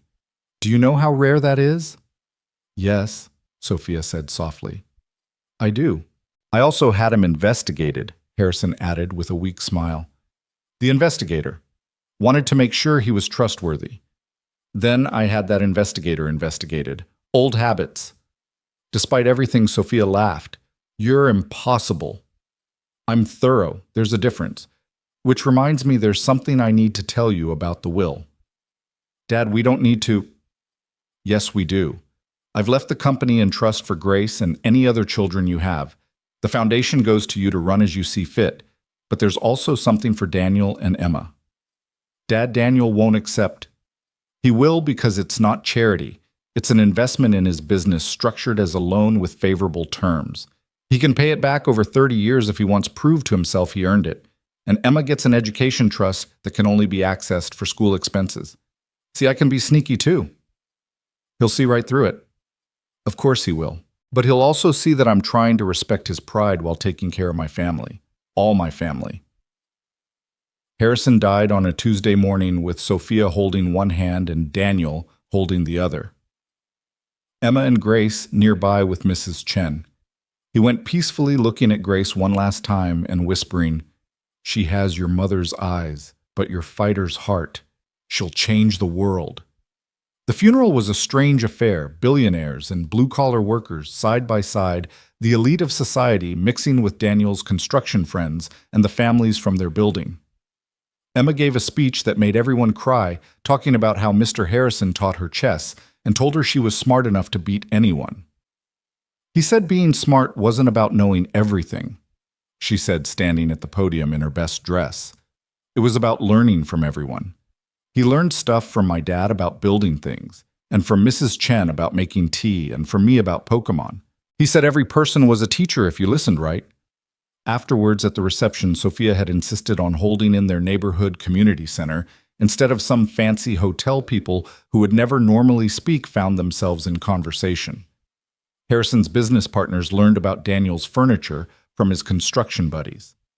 Society matrons got recipes from Mrs. Chen and the other building grandmothers. Boundaries blurred, walls came down, and Harrison's final lesson became clear: connection mattered more than class. The weeks following Harrison's funeral passed in a blur of legal meetings and paperwork that threatened to drown Sophia in responsibility. She found herself CEO of a foundation with a $1 billion endowment executor of an estate that made headlines in financial newspapers, and still a new mother trying to figure out how to balance Grace's feeding schedule with board meetings she couldn't postpone. "This is insane," she said one evening, surrounded by legal documents while Grace fussed in her bouncer and Emma tried to do homework at the same cluttered table. "Dad ran all of this for 40 years. How did he manage it?" "He didn't have a baby and a 7-year-old," Daniel pointed out, shifting Grace to his shoulder where she immediately quieted. His furniture business had officially launched the week before, and sawdust clung to his work clothes despite his attempt to brush it off. He also had an army of assistants. "I don't want an army. I want our life just with less paperwork drowning me." She pushed the documents aside, frustrated. "The board wants me to move the foundation offices to a more appropriate location. They think running it from a converted storefront in our neighborhood makes us look unprofessional." "What do you think?" "I think they can stuff their opinions in their expensive briefcases," Sophia said with uncharacteristic venom. "Dad built his empire from a garage. I can run a foundation from a storefront." Emma looked up from her math homework. "You should tell them that, but maybe nicer." "When did you become the diplomat in this family?" Daniel asked, ruffling his daughter's hair. "Someone has to be," Emma replied seriously. "You're too stubborn, Sophia's too proud, and Grace just screams when she doesn't like something." As if to prove her point, Grace let out a wail that had all of them wincing. But before anyone could move Mrs. Chen appeared in the doorway with her spare key and her uncanny timing. "Give me that baby," she commanded, taking Grace from Daniel. "You three need to talk without screaming soundtrack." "About what?" Sophia asked, though she knew. They'd been dancing around it for weeks. "About the elephant in the room," Mrs. Chen said bluntly. "The money elephant, the one that's going to trample your relationship if you don't address it." She left with Grace before anyone could protest, leaving them in uncomfortable silence. Daniel spoke first. "She's right. We need to talk about it." "About what?" "The fact that I inherited enough money to buy a small country while you're working 18-hour days to make ends meet." Sophia's voice was sharp with exhaustion and frustration. "Or the fact that you won't let me help because your pride matters more than our family's comfort." "That's not fair." "Isn't it? Emma needed new school shoes last week, and you made her wait until you got paid instead of letting me buy them.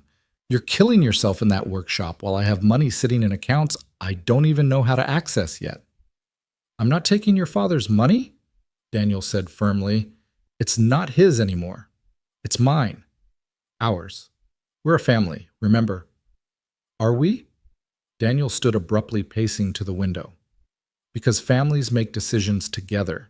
You decided to keep the foundation to take on all these responsibilities without discussing it with me. You decided to turn down Dad's investment without discussing it with me. Stop fighting." Emma's voice cut through their argument like a knife. She was standing now, tears streaming down her face. "You're going to ruin everything, just like Mom and Dad did before she left." The words hung in the air like a physical presence. Daniel went pale, and Sophia felt her heart crack. "Emma, sweetheart," Sophia started, but Emma was already running to the bedroom, slamming the door behind her. Daniel sank back into his chair, head in his hands. She's right. This is exactly what happened with Sarah. Fighting about money, about pride, about everything except what actually mattered. "We're not Sarah and Daniel," Sophia said quietly. "We're us. And we can figure this out without anyone leaving. Can we? Because from where I'm sitting, it feels like we're two people from different worlds trying to force something that maybe isn't meant to work." The words hurt more than Sophia expected. "You don't mean that." "Don't I?" Daniel looked up, his eyes full of pain. "You're a billionaire, Sophia. I'm a carpenter with a bad shoulder and a struggling startup. What are we doing?" "We're loving each other," Sophia said simply. "At least I thought we were." Before Daniel could respond, Mrs. Chen returned with a now calm grace and a stern expression. "Emma is at my apartment," she announced. "She's upset but safe. Now you two are going to sit here and talk like adults who love each other instead of children fighting over toys." She settled herself in a chair like a small but immovable mountain. "I've lived through war, famine, and 3 marriages. I know what kills love and what saves it. Pride kills it. Fear kills it. But honesty, compromise, those save it." "It's not that simple," Daniel protested. "It's exactly that simple," Mrs. Chen countered. "You love her, Mum." "Yes." "You love him?" she asked Sophia. "More than anything." "Then everything else is just details." "Complicated details, yes, but still just details." She stood heading for the door. "I'll keep Emma tonight. You two figure out your details. But remember that little girl has already lost one mother. Don't make her lose another." After she left, Sophia and Daniel sat in silence for a long moment, Grace sleeping peacefully between them, unaware of the tension. "I'm scared," Daniel finally admitted. "Scared that you'll realize you made a mistake slumming it with us. Scared that the money will change everything. Scared that I'll never be enough." "I'm scared too," Sophia confessed. "Scared that my money will always be between us. Scared that you'll resent me for having what you worked so hard for. Scared that we'll let pride destroy something beautiful." "So what do we do?" Sophia stood, moving to sit beside him, taking his calloused hand in her manicured one. "We be honest about the challenges. We make decisions together. We remember that the money is just a tool, not a measure of worth." "Easy to say when you have it," Daniel said, but without venom. "Then let me make it easier." Sophia took a deep breath. "I'm putting the entire inheritance except for the foundation funds into a trust. It'll pay out a reasonable yearly amount enough to live comfortably, but not extravagantly. The rest gets locked away for Grace, Emma, and any other kids we might have. That way we're living on what we earn, not what I inherited." Daniel stared at her. "You do that, give up billions." "I'm not giving it up. I'm investing it in our children's future, and I'm choosing to build our present together as equals." She squeezed his hand. "Your business, my foundation work, we build those ourselves. No shortcuts, no easy money. Just us." "The foundation still comes with a massive salary," Daniel pointed out, "which I'll earn by working my ass off to change lives, just like you earn yours creating beautiful things with your hands." She met his eyes. "We both work. We both contribute. We both sacrifice. That's what partners do." Daniel was quiet for a long moment, then pulled her close with his good arm. "Your father would think we're crazy." "No," Sophia said softly. "He'd understand. He built his empire from nothing because he wanted to matter to make a difference. That's what we're doing, just differently." "I need to apologize to Emma," Daniel said. "She shouldn't have to worry about us falling apart. We both do. But first we need to make sure she's right to believe we won't." "Are you proposing?" Daniel asked with a slight smile. "Are you accepting?" "I don't have a ring, can't afford one that would mean anything compared to what you're used to." Sophia stood, walking to a drawer and pulling out a small box. Inside was a simple band, worn and scratched. "This was my mother's. Her original wedding ring from before Dad made his money. She died when I was 3, but Dad kept it. He gave it to me when Grace was born, said I'd know when to use it." Daniel took the ring, examining it in the light. It was plain silver, probably worth less than $100, but the weight of its history made it priceless. Sophia Lane, he said slowly, will you marry a stubborn carpenter who's probably going to drive you crazy with his pride and his need to fix everything himself? Only if Daniel Hayes will marry a spoiled heiress who's trying to learn how to be a real person and probably failing half the time. Deal? He said, slipping the ring onto her finger. They kissed soft and sweet until Grace's hungry cry interrupted them. We should get Emma, Sophia said, picking up the baby to nurse. Tell her together. They found Emma at Mrs. Chen's apartment, curled up on the ancient sofa with hot chocolate and red-rimmed eyes. When she saw them together, her face crumpled. I'm sorry, she whispered. I didn't mean to yell. I just got scared. No, baby girl, we're sorry, Daniel said, scooping her up despite his still weak shoulder. We shouldn't have been fighting like that. Adult problems aren't your responsibility. But they affect me, Emma said with that devastating honesty. When you fight, my whole world shakes.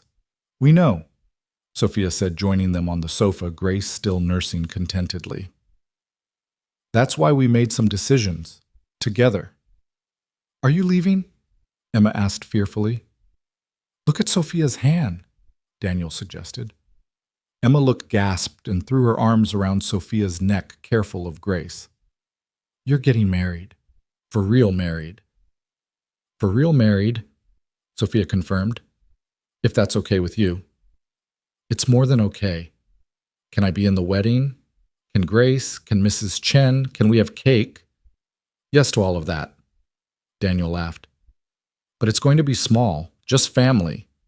We don't have a lot of family, Emma pointed out. We have enough, Mrs. Chen interjected from the kitchen where she was pretending not to eavesdrop. Quality over quantity. The wedding happened 3 weeks later in the community center where Harrison's memorial had been held.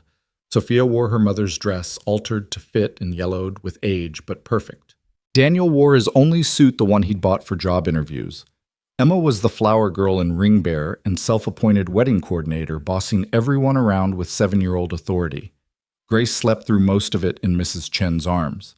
The guests were an eclectic mix, Daniel's construction crew neighbors from the building, a few members of the foundation board who'd become genuine friends, the night shift nurses from the hospital who'd watched their love story unfold. No media, no society pages, no one who mattered to anyone but them. Do you, Sophia Lane, take this man who saved your life by almost dying, who refuses to let you buy him socks even when his have holes, who teaches your daughter that strength isn't about muscles, but about showing up every day? The officiant was Mrs. Chen's nephew, a judge who'd flown in from California and decided to add his own flavor to the ceremony. I do, Sophia laughed through tears. And do you, Daniel Hayes, take this woman who gave up everything to gain everything, who burns eggs but makes perfect coffee, who sees you as a hero when you can barely see yourself as adequate? I do, Daniel said, his voice rough with emotion. Then, by the power vested in me by the state of New York and by Mrs. Chen, who threatened me if I mess this up, I pronounce you husband and wife. They kissed to thunderous applause and Emma's delighted squealing. Grace woke up and added her own cry to the celebration.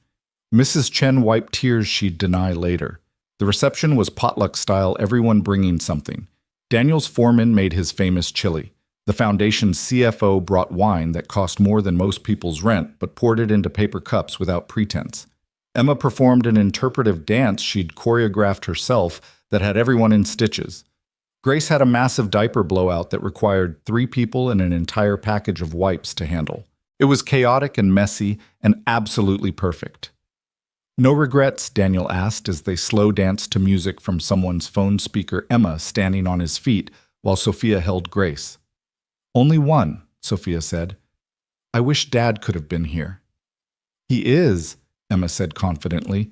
He's in Grace's eyes, and in the foundation's work, and in the way you smile when you're really happy. That's what Mrs. Chen says about people who die. They leave pieces of themselves in the people who loved them.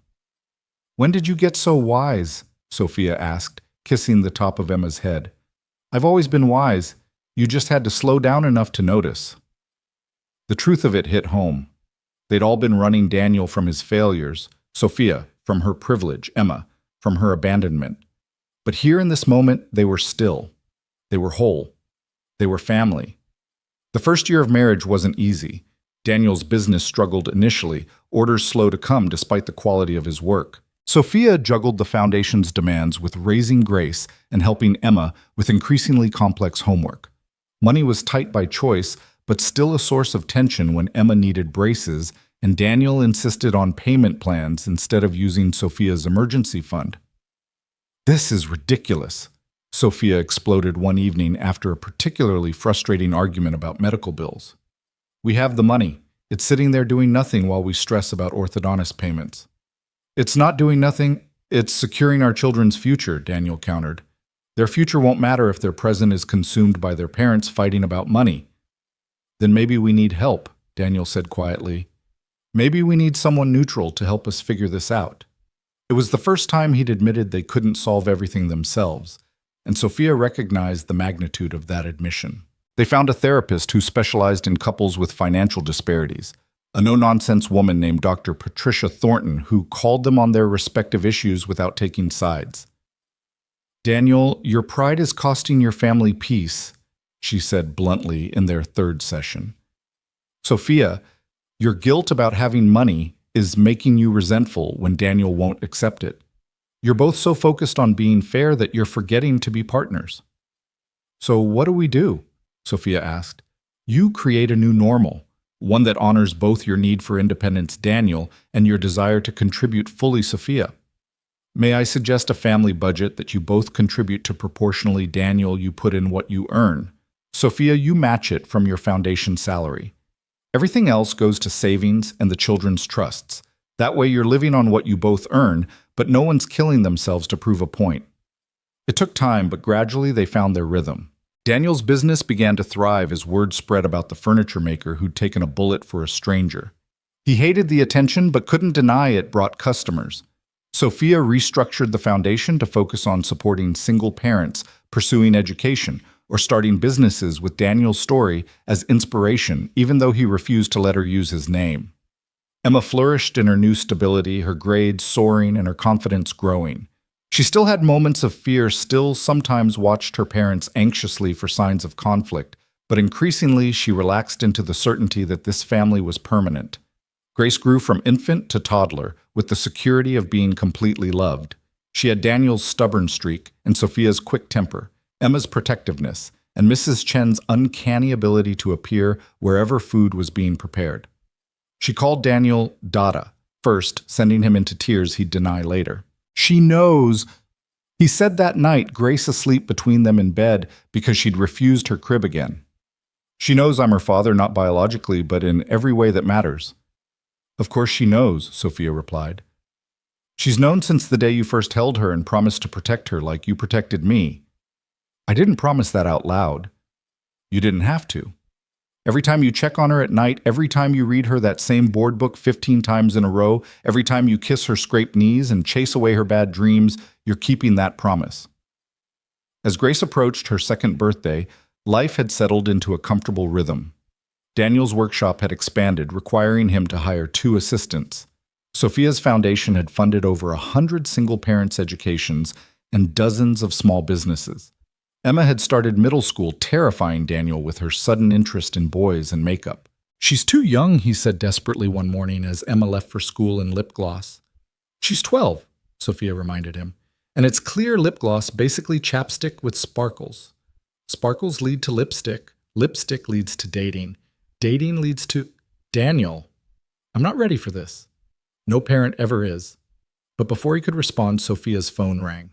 The call that would change everything, though they didn't know it yet. "Mrs. Hayes, this is Dr. Morrison from Mount Sinai. We have you listed as Sarah Patterson's emergency contact. There's been an accident." Sophia felt the blood drain from her face. Sarah, Emma's biological mother, the woman who'd walked away 3 years ago and never looked back. "Is she—" "She's alive but critical. She's asking for Emma. And Daniel." Sophia looked at Daniel, who'd gone rigid at Sarah's name. Emma was at school, blissfully unaware that her carefully constructed world was about to shift again. "We'll be right there," Sophia heard herself say. "What happened?" Daniel asked, his voice hollow. "Car accident. She's asking for you. For Emma." "No." The word was sharp, final. "She left. She doesn't get to waltz back in just because she's dying, Sophia finished gently. Daniel, I know you're angry. You have every right to be, but Emma deserves the chance to say goodbye, to ask her questions, to get closure, or to get her heart broken all over again. Maybe, but that's her choice to make, not ours. Daniel stood abruptly, pacing to the window. Grace toddled after him, wrapping her tiny arms around his leg. He picked her up automatically, holding her close. I can't watch Emma go through that again, he said brokenly. The months after Sarah left, the nightmares, the questions, the wondering what she did wrong. I can't. You won't be watching alone, Sophia reminded him. We'll be there together. All of us. Mrs. Chen, who'd been quietly listening from the kitchen where she was making lunch, spoke up. The girl needs to see her mother. Not for Sarah, but for Emma. Unfinished business becomes heavy burden later. Daniel looked between them, these women who'd become his family, who'd helped him rebuild after Sarah's destruction. What if she tries to take Emma? She can't, Sophia said firmly. She abandoned her. You have full custody. This is just goodbye. But even as she said it, Sophia wondered if anything involving Sarah could be that simple. They picked Emma up from school, her face cycling through emotions as they explained shock, anger, fear, and something that looked dangerously like hope. Is she coming back? Emma asked quietly. Is that why she wants to see me? We don't know, baby girl, Daniel said honestly. She's very sick. She might just want to say goodbye. Or sorry, Emma added bitterly. She should want to say sorry. At the hospital, they found Sarah diminished, a pale shadow of the vibrant woman who'd once lived in their apartment. Machines surrounded her, monitoring vitals that didn't look promising. Daniel, she whispered, her eyes filling with tears. You came. Emma wanted to come, he said stiffly. This is for her, not you. Sarah's eyes moved to Sophia, taking in the wedding ring, the protective hand on Emma's shoulder, the toddler in her arms. You remarried, she said, not a question. This is Sophia, my wife. She's Emma's mother now. Stepmother, Emma corrected quietly, then looked at Sophia apologetically. I mean, you're my mom too, but it's okay, sweetheart, Sophia said. You're allowed to have complicated feelings about complicated things. Sarah watched this interaction with something like wonder. You're happy, all of you. We are, Daniel confirmed. No thanks to you. I know. Sarah's voice was barely a whisper. I know what I did was unforgivable. But I need to explain. Emma deserves to know it wasn't her fault. I've told her that, but she needs to hear it from me. Sarah looked at Emma directly. Baby, what I did had nothing to do with you. You were perfect, are perfect. I was sick in ways that medicine couldn't fix. Depression, they called it later, but it was more than that. It was like drowning in air, like being buried alive in my own mind. Then why didn't you get help? Emma asked, her voice small but fierce. Daddy would have helped. He always helps. I know, but I convinced myself you'd both be better off without me, that my darkness would infect you, hurt you, so I left before I could destroy you. You destroyed us anyway, Emma said bluntly. Daddy cried when he thought I was asleep. I had nightmares for a year. I thought I wasn't good enough to make you stay. Sarah's tears came faster. I'm so sorry, so sorry. I thought I was saving you, but I was just a coward. Yes, Daniel agreed. You were. But you survived. You thrived. You found Sophia and built something beautiful. They built it, Emma corrected. I just got lucky they included me. Oh, sweetheart, Sophia said, pulling Emma close. We're the lucky ones. Sarah watched them, this unit that had formed in her absence, and something like peace crossed her face. I'm dying, she said simply. The accident. There was internal damage they can't fix. Days, maybe a week. I wanted to find you to apologize, to see if maybe... But I see you don't need me. You never did. That's not true, Daniel said unexpectedly. Everyone looked at him in surprise. Emma needed you. She needed her mother. But when you couldn't be that, she found another way. We found another way. Not because we didn't need you, but because we had to survive without you. Sarah nodded, understanding the distinction. I have some things. Not much, but letters I wrote to Emma over the years, but never sent. Jewelry from my mother. Could she have them when she's ready? Sophia said, speaking for the first time. We'll keep them safe until she's ready. Sarah studied her, this woman who'd stepped into the void she'd left. Thank you for loving them. Thank you, Sophia replied carefully, for leaving them whole enough to love. It wasn't forgiveness, but it was acknowledgement. Sarah seemed to understand that was all she could hope for. Emma stepped forward, her small face serious. I'm glad you're sorry.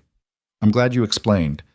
But I'm also glad you left, because if you hadn't, Sophia wouldn't be my mom, and Grace wouldn't be my sister, and we wouldn't be a real family. So thank you for leaving, and I hope you find peace, but I don't forgive you. Not yet. Maybe not ever. The honesty was brutal, but Sarah nodded. That's fair? More than fair. They left shortly after, Emma quiet but not devastated, Daniel tense but not angry. Sophia protective but not possessive. Grace, oblivious to the drama, sang nonsense songs in her car seat. Are you okay? Sophia asked Emma as they drove home. I think so. Is that weird? She's dying and I feel relieved. Like now I know for sure she's not coming back to mess things up. That's not weird, Daniel said. That's honest. And honest is what we do, Emma said, repeating something Sophia often said. Even when it's hard. Sarah died 4 days later. They attended the small funeral, Emma placing a drawing on the casket. A picture of their family, all of them together with Sarah as a small figure in the corner, separated but acknowledged. She was part of our story, Emma explained, even if she wasn't part of our ending. The months following Sarah's funeral brought an unexpected peace to their household, as if her ghost had finally been laid to rest. Emma processed her grief in therapy, working through complicated feelings with a child psychologist who specialized in abandonment issues. Some days were harder than others, but the foundation of love surrounding her held firm. Daniel threw himself into his work with renewed energy, as if Sarah's death had released him from invisible chains. His furniture business expanded beyond custom pieces to restoration work for historical buildings, bringing in steady contracts that finally provided real financial stability. He hired 2 more craftsmen, both single fathers he'd met through Sophia's foundation, understanding firsthand their need for flexible schedules. You're building an empire, Sophia teased one evening, reviewing his quarterly reports, while Grace colored enthusiastically on papers that were thankfully not important. I'm building a legacy, Daniel corrected, pulling her onto his lap despite her protests about the paperwork. Something the girls can be proud of, something that says their father was more than just a guy who got shot once. You were never just that, Sophia said firmly, kissing him soundly. You were the hero who changed everything. Gross, Emma announced from the doorway, though she was smiling. Also, Grace is eating crayons again. Indeed, Grace had moved from coloring to taste-testing her face covered in waxy red streaks. Yummy, she declared proudly. Your daughter is going to be an artist, Daniel said, scooping Grace up, or possibly a food critic. She's our daughter, Sophia corrected, and Daniel's smile could have lit the entire building. But life had a way of throwing curves when you least expected them. The call came on a Tuesday afternoon while Sophia was in a foundation board meeting. Her assistant knocked apologetically, whispering that it was urgent from Emma's school. Mrs. Hayes, this is Principal Morrison. There's been an incident with Emma. Sophia's heart stopped. Is she hurt? No, she's not injured, but she's been in a fight, a physical altercation with another student. We need you to come immediately. Sophia found Emma in the principal's office, sporting a split lip and defiant eyes. Across from her sat a boy with a black eye, forming his parents already there and looking furious. What happened? Sophia asked, keeping her voice calm despite her racing heart. Your daughter attacked my son, the boy's mother snapped, completely unprovoked. That's a lie, Emma burst out. He said, Emma, Principal Morrison interrupted firmly. Let me explain to your mother. She turned to Sophia. According to witnesses, Emma overheard Marcus making comments about her family's situation. When she confronted him verbally, he made additional remarks, and Emma responded physically. "What did he say?" Sophia asked, though she could guess. Emma's jaw clenched. "He said you weren't my real mom, that Dad only married you for money, that Grace was a bastard, and we were all trash playing dress-up." The room went silent. Sophia felt rage bloom in her chest, hot and protective. She looked at the boy who had the grace to look ashamed. "I see," she said coolly. "And what consequences will Marcus face for his verbal assault?" "Verbal assault," Marcus's father scoffed. "Boys will be boys, sticks and stones. Words can be weapons." Sophia interrupted her voice, taking on the steel she'd learned from her father's boardrooms. "Your son attacked my daughter's family with cruel, calculated words designed to hurt. She defended us. Perhaps if you taught your son basic human decency, his eye wouldn't be swelling shut right now. How dare you? No, how dare you raise a child who thinks it's acceptable to attack other children's families?" "Emma will accept whatever punishment the school deems appropriate for the physical altercation, but I expect Marcus to face equal consequences for instigating it with his cruelty." Principal Morrison cleared her throat. "Both students will receive 3 days suspension. Marcus will also attend sensitivity training. Emma, you'll need to complete anger management sessions with the school counselor." "That's fair, Sophia agreed, standing. "Come on, Emma. Your father needs to hear about this." In the car, Emma finally broke down. "I'm sorry," she sobbed. "I know I shouldn't have hit him, but he kept saying awful things, and I just snapped." "I understand," Sophia said, pulling over to hug her properly. "I'm not condoning violence, but I understand defending your family. We'll deal with the consequences together." "Dad's going to be disappointed." "Maybe. Or maybe he'll understand better than you think." Daniel's reaction surprised them both. After hearing the full story, he pulled Emma into a fierce hug. "Violence isn't the answer," he said carefully, "but sometimes standing up for your family means standing up to bullies. I'm proud of you for defending us, even if I wish you'd found another way." "You're not mad." "I'm mad at that boy's parents for raising a cruel child. I'm mad at a world that makes you feel like you have to physically fight to defend our family's validity. But mad at you. No, baby girl, never at you for loving us that fiercely." During Emma's suspension, she spent her days at Daniel's workshop, learning to sand wood and repair furniture. It was meditative work, and Daniel used the time to share stories about his own childhood, about fighting his way through foster care, about choosing to build rather than destroy. "Every piece of furniture has flaws," he explained, showing her how to work with wood grain instead of against it. "But those flaws make it unique, make it real. Same with families. We're not perfect, but we're real." "Marcus's family looks perfect," Emma said bitterly. "Looking perfect and being perfect are different things. That boy's cruelty came from somewhere, probably from parents who care more about appearances than character." "Sophia taught me that," Emma said, running her hand along a smooth table surface. "That real wealth isn't money. It's having people who love you no matter what." "Smart woman, your mom." "Which one?"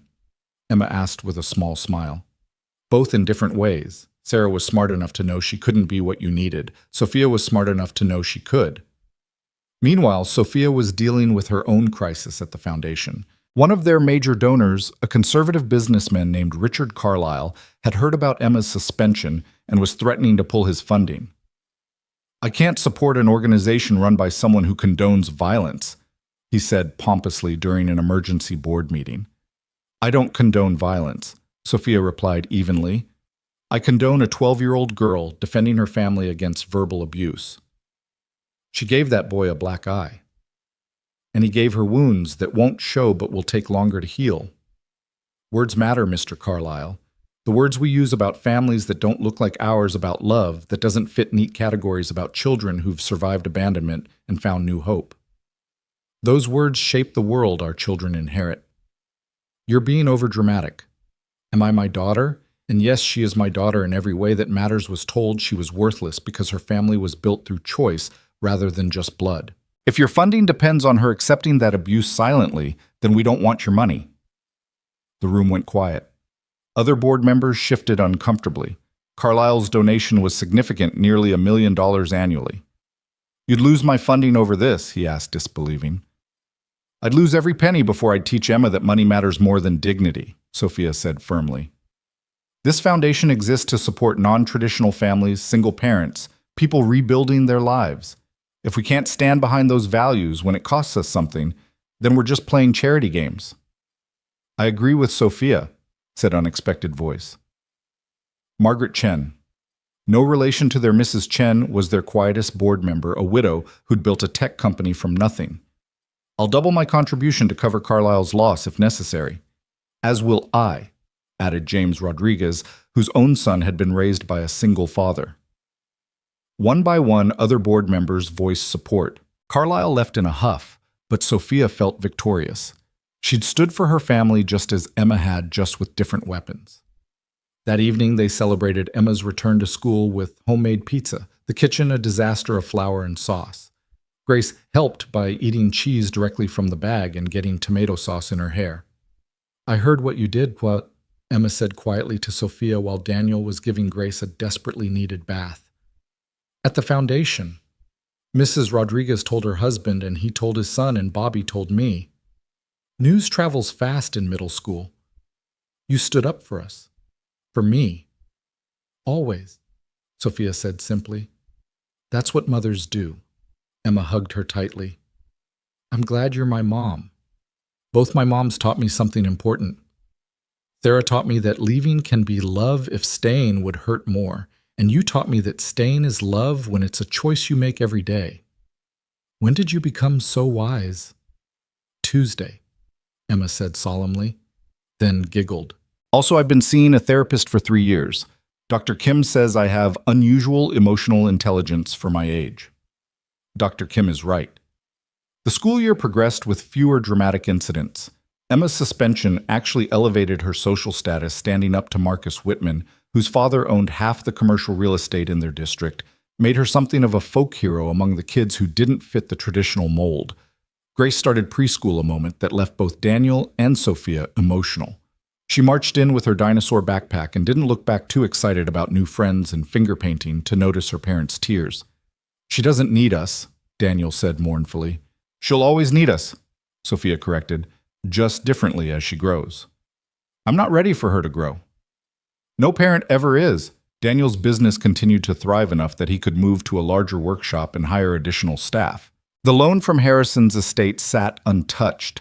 He was determined to pay it back with interest. Even though the terms were so favorable, it was basically a gift. Your pride is showing again, Sophia teased, but she understood. Daniel needed to build something that was entirely his success, that no one could attribute to his wife's money. One evening, as spring turned to summer, they received an unexpected visitor. A woman in her 60s, well-dressed but nervous, knocked on their apartment door. Can I help you? Sophia asked, not recognizing her. I'm looking for Daniel Hayes. I'm his mother. The words hung in the air like a bomb waiting to explode. Daniel appeared behind Sophia, his face cycling through emotions, shock, anger, confusion. You're dead, he said flatly. They told me you died when I was 8. They lied, the woman Patricia said softly. I was in prison. Drug charges. By the time I got out, you were in foster care and they wouldn't tell me where. I've been looking for 20 years. 20 years, Daniel repeated, his voice dangerous. 20 years of thinking I was an orphan, 20 years of fighting through foster care alone. And now you just show up. I know I have no right. You're right, you don't. Daniel started to close the door, but Emma appeared curious about the visitor. Who's this? She asked innocently. Patricia's eyes filled with tears. I'm your grandmother, Daniel's mother. Emma's eyes widened. Dad, you have a mom? I thought she was dead. So did I, Daniel said grimly. Emma, go to your room. But now... Emma went, but not before shooting a curious look at Patricia. Grace, thankfully, was already asleep. You need to leave, Daniel told Patricia. Please just let me explain. Explain what? How you chose drugs over your 8-year-old son. How you let me believe I was alone in the world. How you show up now when I finally have my life together. Expecting what exactly? Nothing, Patricia said quietly. I expect nothing. I needed to see you, to know you were okay, to apologize even though I know it's not enough. It's not, Daniel agreed. It's not even close to enough. Sophia watched this interaction, her heart breaking for both of them. She could see the pain in Daniel's eyes, the little boy who'd been abandoned shining through the man's anger. But she could also see the regret in Patricia's face, the weight of decades of loss. Daniel, she said softly, maybe we should hear her out. Daniel turned on her. There is no we in this. This is my mother who abandoned me, my pain, my choice. You're right, Sophia agreed. But Emma heard. She's going to have questions. And secrets have a way of poisoning families. Daniel's jaw clenched, but he stepped aside. 5 minutes. That's all you get. Patricia entered nervously, taking in the small but warm apartment, the children's artwork on the walls, the photos of their blended family. You've built something beautiful, she said softly. No thanks to you. I know. Patricia sat carefully on the edge of the couch. I was an addict, young, stupid, and selfish. Your father left when you were 2, couldn't handle my using. I told myself I was functioning, that I was still a good mother, but I wasn't. The night they arrested me, you were home alone, 8 years old and trying to make yourself dinner because I was too high to remember you needed to eat. Daniel flinched at the memory. They put you in emergency foster care. I signed away my rights, thinking it would be temporary, that I'd get clean and get you back. But prison changed me in ways I didn't expect. When I got out 3 years later, I was clean but broken. I convinced myself you were better off without me, that showing up would only hurt you more. So you let me think you were dead. The system told you that, not me. By the time I found out you were 18 and gone, I've hired private investigators, searched social media, everything. It wasn't until the news story about you saving that woman, saving Sophia, that I finally found you. The shooting was 3 years ago, Sophia pointed out quietly. I know. I've been working up the courage for 3 years, watching from afar, seeing you build this family, these businesses.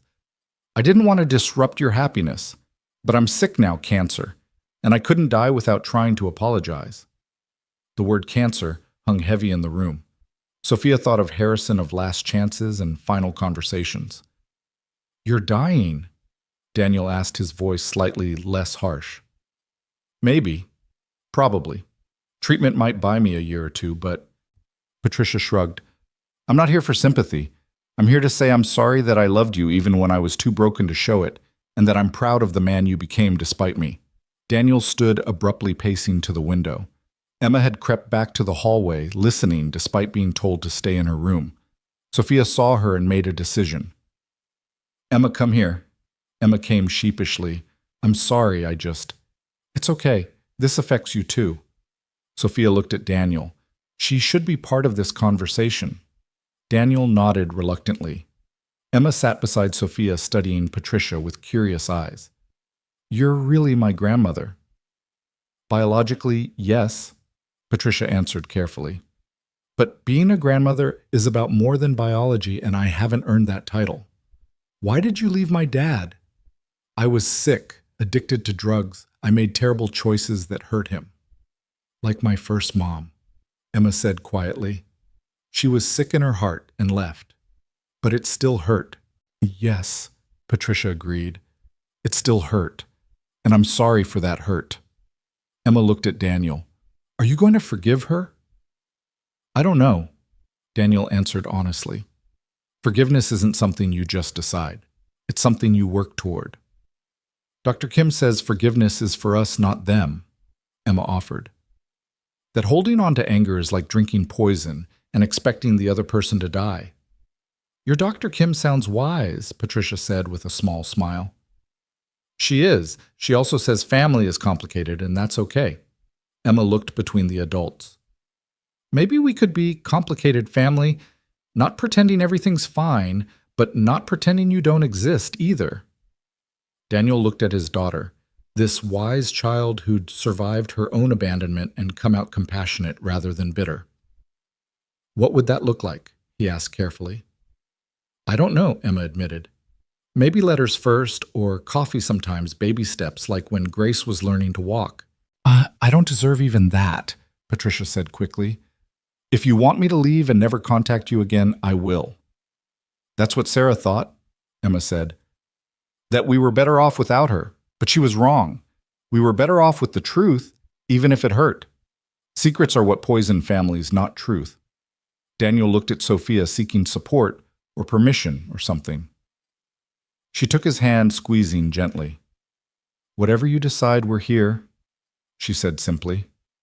Daniel was quiet for a long moment, then exhaled heavily. Letters. We can start with letters.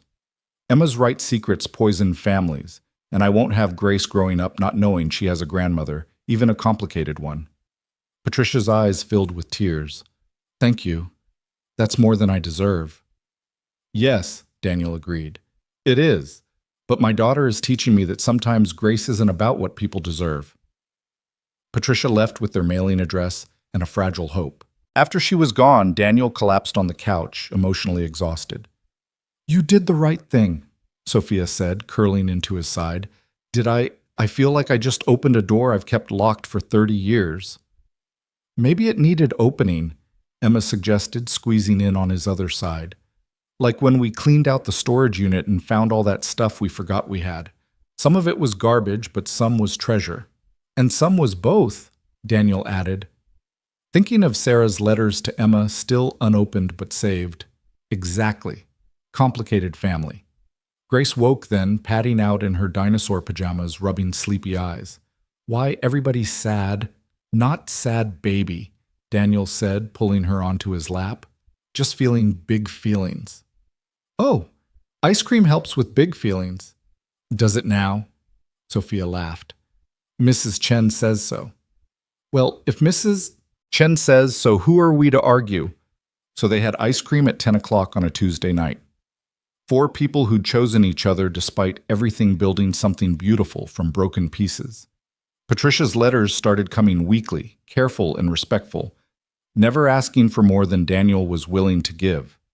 She shared stories of his early childhood that he'd forgotten medical history that proved useful when Grace needed testing for allergies and gradual glimpses of a woman trying to make amends with limited time. After 6 months of letters, Daniel agreed to meet for coffee. Sophia offered to come, but he went alone, needing to face this particular ghost himself. She looks older than her years, he said when he returned. Worn down by regret more than cancer. We talked for an hour. She didn't ask for anything, just wanted to hear about my life. How do you feel? Like I'm 8 years old and 38 simultaneously. Like I want to scream at her and hug her at the same time. Like forgiveness might be possible, but trust never will be. That's okay, Sophia said. Not every relationship needs to be complete. Some can just be what they are. As winter approached, their lives had settled into a new rhythm that included Patricia's peripheral presence. She sent birthday cards, contributed to the girls' college funds despite Daniel's protests, and occasionally joined them for Sunday dinner when Daniel felt strong enough to handle it. It was at one of these dinners that Grace made an announcement that stunned everyone. I want a brother, she declared, stabbing her chicken with determination. Well, sweetie, that's not really something we can just order from Amazon, Sophia said carefully. Why not? You ordered my bike from Amazon. Babies are different, Daniel explained, trying not to laugh. Then where do they come from? Grace asked with 3-year-old intensity. Emma giggled. Oh, this should be good. When 2 people love each other very much. Sophia started, but Grace interrupted. Like you and Daddy? Yes, like me and Daddy. Then make a brother. You love each other very much, so make a brother. Patricia, who'd been quietly eating, suddenly choked on her water, coughing to hide laughter. It's more complicated than that, Daniel said, shooting his mother a look. Everything's complicated in this family, Emma observed.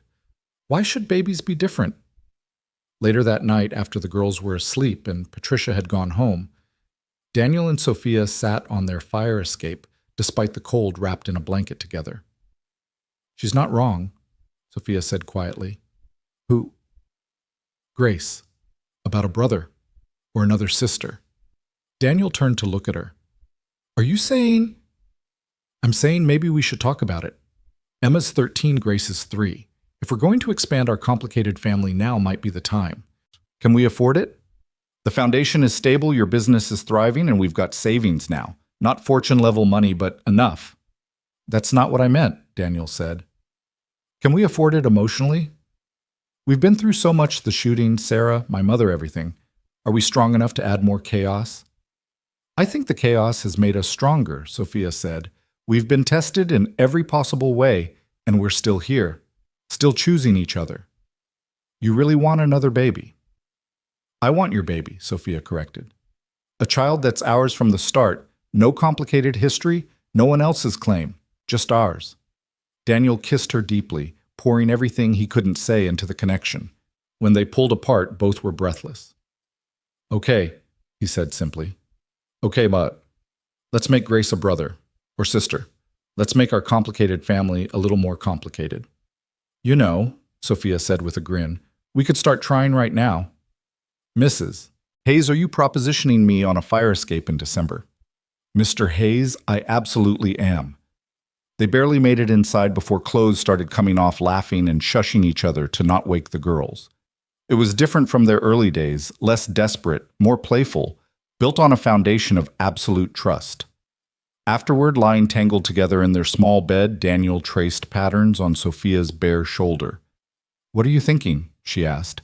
That 3 years ago I was unemployed alone except for Emma and convinced that's all I'd ever be. Then you literally ran into my life and everything changed. You changed everything, Sophia corrected.